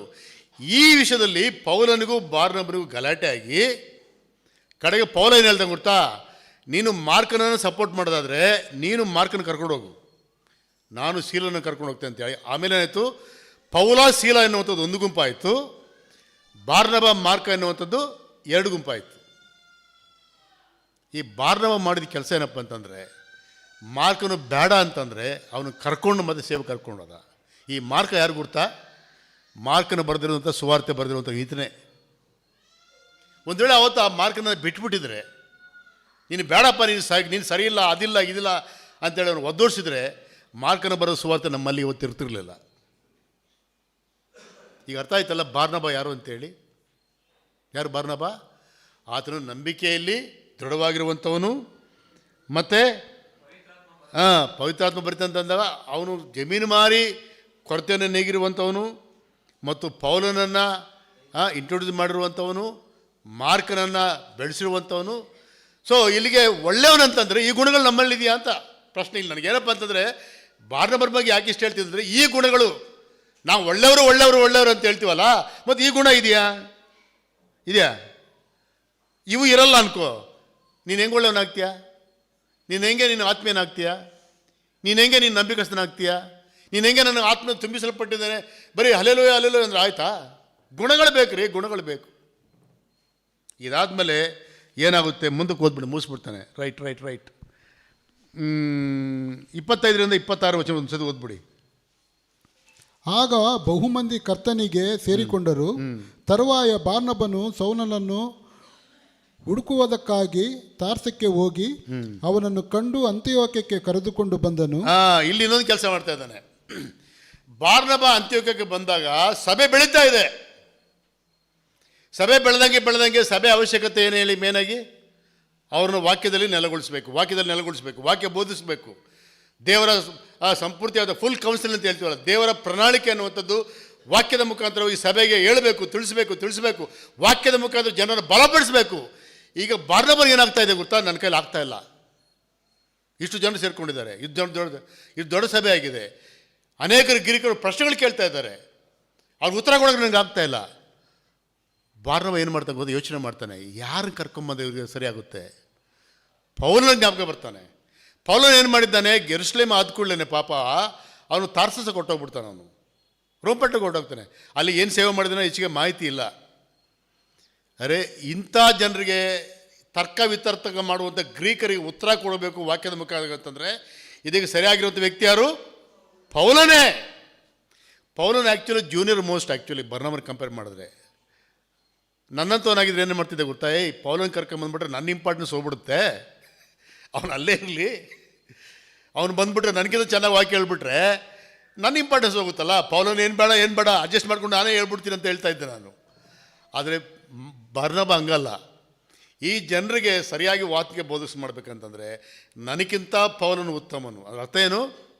ನನಗಿಂತ ಇನ್ನೊಬ್ಬನು ಉತ್ತಮನು ಅನ್ನುವಂಥ ಮನಸ್ಸು ಒಂದು. ನನಗಿಂತ ಇನ್ನೊಬ್ಬನು ಉತ್ತಮನು, ಇನ್ನೊಬ್ಬ ಸೇವಕನು ಉತ್ತಮನು, ಇನ್ನೊಬ್ಬ ಸಭಾಯಿಯನು ಉತ್ತಮನು ಅಂಥೇಳಿ ತಾರ್ಸಸ್ಗೆ ಹೋಗ್ಬಿಟ್ಟು ಪೌಲನ ಕರ್ಕೊಂಬರ್ತಾನೆ. ಪೌಲನ ಕರ್ಕೊಂಡು ಬಂದಮೇಲೆ ಪೌಲ ಮತ್ತು ಬಾರ್ನಬ 1 ವರ್ಷ ಅಂತ್ಯೋಕ್ಯದಲ್ಲಿ ಇದ್ದುಕೊಂಡು ಅವರಿಗೆ ದೇವರ ವಾಕ್ಯವನ್ನು ಬೋಧಿಸಿ ವಾಕ್ಯದಲ್ಲಿ ಅವ್ರನ್ನ ಏನು ಮಾಡ್ತಾರೆ? ಸ್ಥಿರಪಡಿಸಿದಾಗ ಅವರು ಶಿಷ್ಯರಾಗ್ತಾರೆ. ವಾಕ್ಯದಲ್ಲಿ ಸ್ಥಿರಪಟ್ಟ ಏನಾಗ್ತಾರೆ? ಅವರು ಶಿಷ್ಯರಾಗ್ತಾರೆ. ಅಲ್ಲಿಗೆ ವಿಶ್ವಾಸಿಗಳಿಗೂ ಶಿಷ್ಯರಿಗೂ ವ್ಯತ್ಯಾಸ ಇದೆ. ಏನು ವ್ಯತ್ಯಾಸ? ವಿಶ್ವಾಸಿಗಳಂದ್ರೆ ಯಾರು? ದೇವರನ್ನು ನಂಬಿ ರಕ್ಷಣೆ ಹೊಂದಿರುವಂಥವ್ರು ಅಷ್ಟೇ. ಶಿಷ್ಯರಂದ್ರೆ ಯಾರು? ವಾಕ್ಯವನ್ನು ಕಲಿತು ವಾಕ್ಯಾನುಸಾರವಾಗಿ ನಡೆಯುವಂಥವ್ರು. ವ್ಯತ್ಯಾಸ ಇದೆ. ಮತ್ತು ಇಲ್ಲಿರುವಂಥವ್ರು ಎಷ್ಟು ಜನ ವಿಶ್ವಾಸಿಗಳಿದ್ದೀರಿ, ಎಷ್ಟು ಜನ ಶಿಷ್ಯರಿದ್ದೀರಿ ನನಗೆ ಗೊತ್ತಿಲ್ಲ. ಕೆಲವು ಜನರು ಇನ್ನೂ 30 ವರ್ಷ 40 ವರ್ಷ ಸೀನಿಯಾರಿಟಿ ಇದೆ, ಇನ್ನೂ ಕೇವಲ ಸಣ್ಣ ಮಕ್ಕಳ ರೀತಿಯಲ್ಲಿ ರಕ್ಷಣೆ ಮಾತ್ರ ಉಂಟು ಅಷ್ಟೇ, ಇನ್ನೇನೂ ಇಲ್ಲ. ಹೊಟ್ಟೆ ಕುದ್ರೆ 4 ಅಕ್ಷರ ಬರಲ್ಲ ಅಂತ ಹೇಳ್ತಾರಲ್ಲ, 4 ವಾಕ್ಯನೂ ಬರೋಲ್ಲ, ಸರಿಯಾಗಿ ಪ್ರಾರ್ಥನೆ ಮಾಡೋಕ್ಕೂ ಬರೋಲ್ಲ. ಶಿಷ್ಯರಂದ್ರೆ ಯಾರು? ವಾಕ್ಯವನ್ನು ತಿಳಿದು ಅರ್ಥ ಮಾಡಿಕೊಂಡು ನಂಬಿಕೆಯಲ್ಲಿ ಸದೃಢತೆ ಹೊಂದಿ ಸಾಕ್ಷಿ ಮುಖಾಂತರ ಅನೇಕರ ಕರ್ತನೆಗಳನ್ನು ನಡೆಸಿ ವಾಕ್ಯಾನುಸಾರವಾಗಿ ಜೀವಿಸುವಂಥವ್ರು ಶಿಷ್ಯರು. ಈಗ ಪೌಲ ಮತ್ತು ಬಾರ್ನಬ ಅಂತ್ಯೋಕ್ಯದಲ್ಲಿ ಏನು ಮಾಡಿದ್ದಾರೆ? ವಿಶ್ವಾಸಿಗಳನ್ನು ವಾಕ್ಯದ ಮುಖಾಂತರವಾಗಿ ಬಲಪಡಿಸಿ ಅವರನ್ನು ಶಿಷ್ಯರನ್ನಾಗಿ ಮಾಡ್ತಾನೆ. ಆ ಶಿಷ್ಯರನ್ನು ನೋಡಿ ನಾವು ಕೊನೆ ವಚನಕ್ಕೆ ಬರುವಾಗ ಏನಾಗ್ತದೆ? ಅಂತ್ಯೋಕ್ಯದಲ್ಲಿಯ ಶಿಷ್ಯರಿಗೆ ಕ್ರೈಸ್ತರೆಂಬ ಹೆಸರು ಮೊದಲು ಬಂತು. ಯಾರನ್ನು ನೋಡಿ ಕ್ರೈಸ್ತರು ಅಂತ ಕರೀತಾ ಇದ್ದಾರೆ? ಜೋರಾಗಿ ಹೇಳ್ಬೇಕ್ರಿ. ಯಾರನ್ನು ನೋಡಿ? ಶಿಷ್ಯರನ್ನು ನೋಡಿ, ವಿಶ್ವಾಸಿಗಳನ್ನಲ್ಲ, ಶಿಷ್ಯರನ್ನು ನೋಡಿ ಕ್ರೈಸ್ತರಂತ ಯಾಕೆ ಕರೀತಾ ಇದ್ದಾರೆ ಅಂತಂದರೆ, ಈ ಕ್ರೈಸ್ತರಂತ ಕರೆದಿದ್ದು ಯಾರು ಕರೆದಿದ್ದು? ನಾವು ಕ್ರೈಸ್ತರು ಅಂತೇಳಿ ಅವ್ರು ಹೇಳ್ಕೊಂಡಿಲ್ಲ. ಅಲ್ಲಿರುವಂಥ ಅನ್ಯರು ಇವರನ್ನು ನೋಡಿ, ಆ ಅಂತ್ಯೋಕ್ಯದಲ್ಲಿರುವಂಥ ಅನ್ಯರು ಈ ಶಿಷ್ಯರನ್ನು ನೋಡಿ ಇವರು ಕ್ರೈಸ್ತರು ಅಂತ ಕರೆದ್ರು. ಹೆಂಗೆ ಕರೆದ್ರು ಕ್ರೈಸ್ತರು ಅಂತಂದರೆ, ಈ ಅಂತ್ಯೋಕ್ಯದಲ್ಲಿರುವಂಥ ಅನೇಕರು ಯೇಸು ಕ್ರಿಸ್ತನನ್ನು ನೋಡಿದರು. ಇದಕ್ಕಿಂತ ಮೊದಲೇ ಯೇಸು ಕ್ರಿಸ್ತನ ಉಪದೇಶ, ಯೇಸು ಕ್ರಿಸ್ತನ ಪ್ರೀತಿ, ಯೇಸು ಕ್ರಿಸ್ತನ ಸಹನೆ, ಯೇಸು ಕ್ರಿಸ್ತನ ತ್ಯಾಗ, ಇವನ್ನೆಲ್ಲ ನೋಡಿರುವಂಥ ಇವರು ಈ ಶಿಷ್ಯರನ್ನು ನೋಡಿದ್ರೆ ಯಾರು ನೋಡಿದಾಗ ಆಗ್ತಾ ಇದೆ? ಈ ಶಿಷ್ಯರನ್ನು ನೋಡಿದ್ರೆ ಯಾರು ಆಗ್ತದೆ? ಕ್ರಿಸ್ತರನ್ನು ನೋಡ್ದಂಗೆ ಆಗ್ತಿದೆ ರೀ. ನಿಮ್ಮನ್ನು ನೋಡಿದ್ರೆ ಯಾರನ್ನ ನೋಡ್ದಂಗೆ ಆಗ್ತಾ ಇದೆ? ನನ್ನನ್ನು ನೋಡಿದ್ರೆ ಯಾರನ್ನ ನೋಡ್ದಂಗೆ ಆಗ್ತಾ ಇದೆ? ಇವರು ಅವರನ್ನು ನೋಡಿ ಕ್ರಿಸ್ತನ ನೋಡ್ದಂಗೆ ಆಗ್ತಾ ಇದ್ದಾರೆ. ಇವರು ಕ್ರಿಸ್ತನವರು, ಇವರು ಕ್ರಿಸ್ತನನ್ನು ಧರಿಸಿಕೊಂಡಿರುವಂಥವರು, ಇವರು ಕ್ರಿಸ್ತನನ್ನು ಹಿಂಬಾಲಿಸುವಂಥವರು, ಕ್ರಿಸ್ತನ ಪ್ರತಿಬಿಂಬವನ್ನು ಹೊರಸೂಸುವಂಥವರು ಎಂಬುದಾಗಿ ಅನ್ಯರು ಯೇಸು ಕ್ರಿಸ್ತನ ನಂಬಿರುವಂಥ ವಿಶ್ವಾಸಿಗಳು ಶಿಷ್ಯರಾದಾಗ ಅವರನ್ನು ನೋಡಿ ಅವರಿಗೆ ಕ್ರೈಸ್ತರು ಎಂಬುದಾಗಿ ಹೆಸರಿಟ್ಟರು. ಇವತ್ತು ಕೂಡ ಅದೇ ಹೆಸರಿಂದ ನಮ್ಮನ್ನು ಕರೀತಾರೆ. ಈಗ ಪ್ರಾಬ್ಲಮ್ ಏನಪ್ಪ ಅಂತಂದರೆ ಅನೇಕರು ನಮ್ಮನ್ನು ಕ್ರೈಸ್ತರಂತ ಕರೀತಾರೆ. ಹೆಂಗಪ್ಪ ಕರೀತಾರೆ ನಮ್ಮನ್ನು ನೋಡಿ ಅಲ್ಲ, ಹಳೆ ಹೆಸರು ಬಂದ್ಬಿಟ್ಟಿದೆ, ಅದು ಹಳೆ ಹೆಸರು ಬಂದ್ಬಿಟ್ಟಿದೆ. ಅನೇಕರು ಕ್ರೈಸ್ತರ ಹೆಸರು ಕರೀಲಿಕ್ಕೆ ಅರ್ಹತೆ ಇಲ್ಲದೇ ಇರುವಂಥ ವಿಶ್ವಾಸಿಗಳಿದ್ದಾರೆ. ಅನೇಕರು ಕ್ರೈಸ್ತರ ಮತ ಹೆಸರಿಂದ ಕರೀಲಿಕ್ಕೆ ಯೋಗ್ಯತೆ ಇರುವಂಥ ವಿಶ್ವಾಸಿಗಳು ಕೂಡ ಇದ್ದಾರೆ ಸಭೆಯಲ್ಲಿ. ಆದರೆ ಹಳೆ ಹೆಸರು ಬಂದಿದೆ, ಅದನ್ನು ಕರೀತಾ ಇದ್ದಾರೆ. ಪರೀಕ್ಷೆ ಮಾಡಿಕೊಳ್ಬೇಕು. ಇದಾದ ಮೇಲೆ ನಾವು 27ನೇ ವಚನದಿಂದ 30ನೇ ವಚನ ಓದ್ಬಿಡಿ, ನಾನು ಮುಗಿಸ್ಬಿಡ್ತಾನೆ. ಆ ಕಾಲದಲ್ಲಿ ಪ್ರವಾದಿಗಳಾಗಿದ್ದ ಕೆಲವರು ಯೆರೂಸಲೇಮಿನಿಂದ ಅಂತಿಯೋಕ್ಯಕ್ಕೆ ಬಂದರು. ಅವರಲ್ಲಿ ಅಗಾಬನೆಂಬವನೊಬ್ಬನು ಎದ್ದು ಲೋಕಕ್ಕೆಲ್ಲ ದೊಡ್ಡ ಕ್ಷಾಮ ಬರುವುದು ಎಂದು ಪವಿತ್ರಾತ್ಮನ ಪ್ರೇರಣೆಯಿಂದ ಸೂಚಿಸಿದನು. ಅದು ಕ್ಲೌದ್ಯ ಚಕ್ರವರ್ತಿಯ ಕಾಲದಲ್ಲಿ ಉಂಟಾಯಿತು. ಆಗ ಶಿಷ್ಯರಲ್ಲಿ ಪ್ರತಿಯೊಬ್ಬರು ಯೂದಾಯ ಸೀಮೆಯಲ್ಲಿ ವಾಸವಾಗಿದ್ದ ಸಹೋದರರಿಗೆ ತಮ್ಮ ತಮ್ಮ ಶಕ್ತ್ಯಾನುಸಾರ ದ್ರವ್ಯ ಸಹಾಯ ಮಾಡಬೇಕೆಂದು ನಿಶ್ಚಯಿಸಿಕೊಂಡರು. ಹಾಗೆಯೇ ಮಾಡಿ ಅದನ್ನು ಬಾರ್ನಬ ಸೌಲರ ಕೈಯಿಂದ ಸಭೆಯ ಹಿರಿಯರಿಗೆ ಕಳುಹಿಸಿದರು. ಈ ವಾಕ್ಯ ಭಾಗ ಏನಪ್ಪ ಅಂದರೆ ಬರಗಾಲ ಬಂತು. ಬರಗಾಲ ಬಂದಾಗ ಯೆರೂಸಲೇಮಿನಲ್ಲಿ ಕೂಡ ಅನೇಕರಿಗೆ ಬರಗಾಲದ ಮುಖಾಂತರವಾಗಿ ಸಂಕಟಕ್ಕೆ ಒಳಗಾದರು. ಯೆರೂಸಲೇಮಿನಲ್ಲಿ ಬರಗಾಲದ ಮುಖಾಂತರವಾಗಿ ವಿಶ್ವಾಸಿಗಳು ಸಂಕಟಕ್ಕೆ ಒಳಗಾದರು. ಯೆರೂಸಲೇಮಿನ ವಿಶ್ವಾಸಿಗಳು ಯಾರು ಈಗ ಇರುವಂಥವ್ರು? ಯೆರೂಸಲೇಮಿನ ಯೆಹೂದ್ಯರೇ ಅಲ್ವಾ? ಸಂಕಟಕ್ಕೆ ಒಳಗಾದರು. ಈಗ ಅಂತ್ಯೋಕ್ಯದಲ್ಲಿರುವಂಥ ವಿಶ್ವಾಸಿಗಳು ಇವರು ಯಾರು? ಇವರು ಅನ್ಯರು. ಯಾರನ್ನಾದ್ರೂ ಇವರು ಮೊದಲು ತಿರಸ್ಕಾರ ಮಾಡಿದರೋ ಅವರೇ. ಈಗ ಅನ್ಯರು ಏನು ಮಾಡ್ತಾ ಇದ್ದಾರೆ? ಯೆರೂಸಲೇಮಿನ ವಿಶ್ವಾಸಿಗಳು ಬರಗಾಲದಿಂದ ಸಂಕಟಕ್ಕೊಳಗಿದ್ದಾರೆ ಅಂತೇಳಿ ಪ್ರತಿಯೊಬ್ಬರು ಕೂಡ ಕಾಂಟ್ರಿಬ್ಯೂಟ್ ಮಾಡಿ ಅನ್ಯರು ಯಹೂದ್ಯರಿಗೆ ಏನು ಮಾಡ್ತಾಯಿದ್ದಾರೆ? ಈಗ ಸಪೋರ್ಟ್. ದೇವರ ಕಾರ್ಯ ಹೆಂಗೆ ನಡೀತದೆ ನೋಡ್ರಿ. ದೇವರ ಕಾರ್ಯ ಅಗಮ್ಯವಾಗಿರುವಂಥದ್ದು. ದೇವರಿಗೆ ವಾಕ್ಯಭಾವನ ಆಶ್ರಯಿಸಲಿ. ಬಾರ್ನಬನನ್ನು ಒಂದು ವೇಳೆ ಪರಲೋಕಕ್ಕೆ ಹೋದ್ಮೇಲೆ ನೀವು ಕೇಳ್ರಿ, ಏನು ಬಾರ್ನಬ ನಿನ್ನ ಬಗ್ಗೆ ಇಷ್ಟಕೊಂಡು ಕೇಳಿದ್ವಿ, ಪರವಾಗಿಲ್ಲ ಕಣಯ್ಯ ನೀನು ಅಂತಂದರೆ ಬಾರ್ನಬ ಏನು ಹೇಳ್ತಾ ಗೊತ್ತಾ? ನಂದು ಏನಿಲ್ಲ ಮಾರಾಯ, ದೇವರ ಕೃಪೆ, ನಂದೇನಿಲ್ಲ, ನಿನಗಿಂತ ಕೆಟ್ಟವು ನಾನು, ನಿನಗೆ ಗೊತ್ತಿಲ್ಲ ಅಷ್ಟೇ. ಅದು ದೇವರ ಕೃಪೆಯಿಂದ ಆ ಕಾರ್ಯವನ್ನು ನಾನು ಮಾಡಿದ್ದೇನೆ.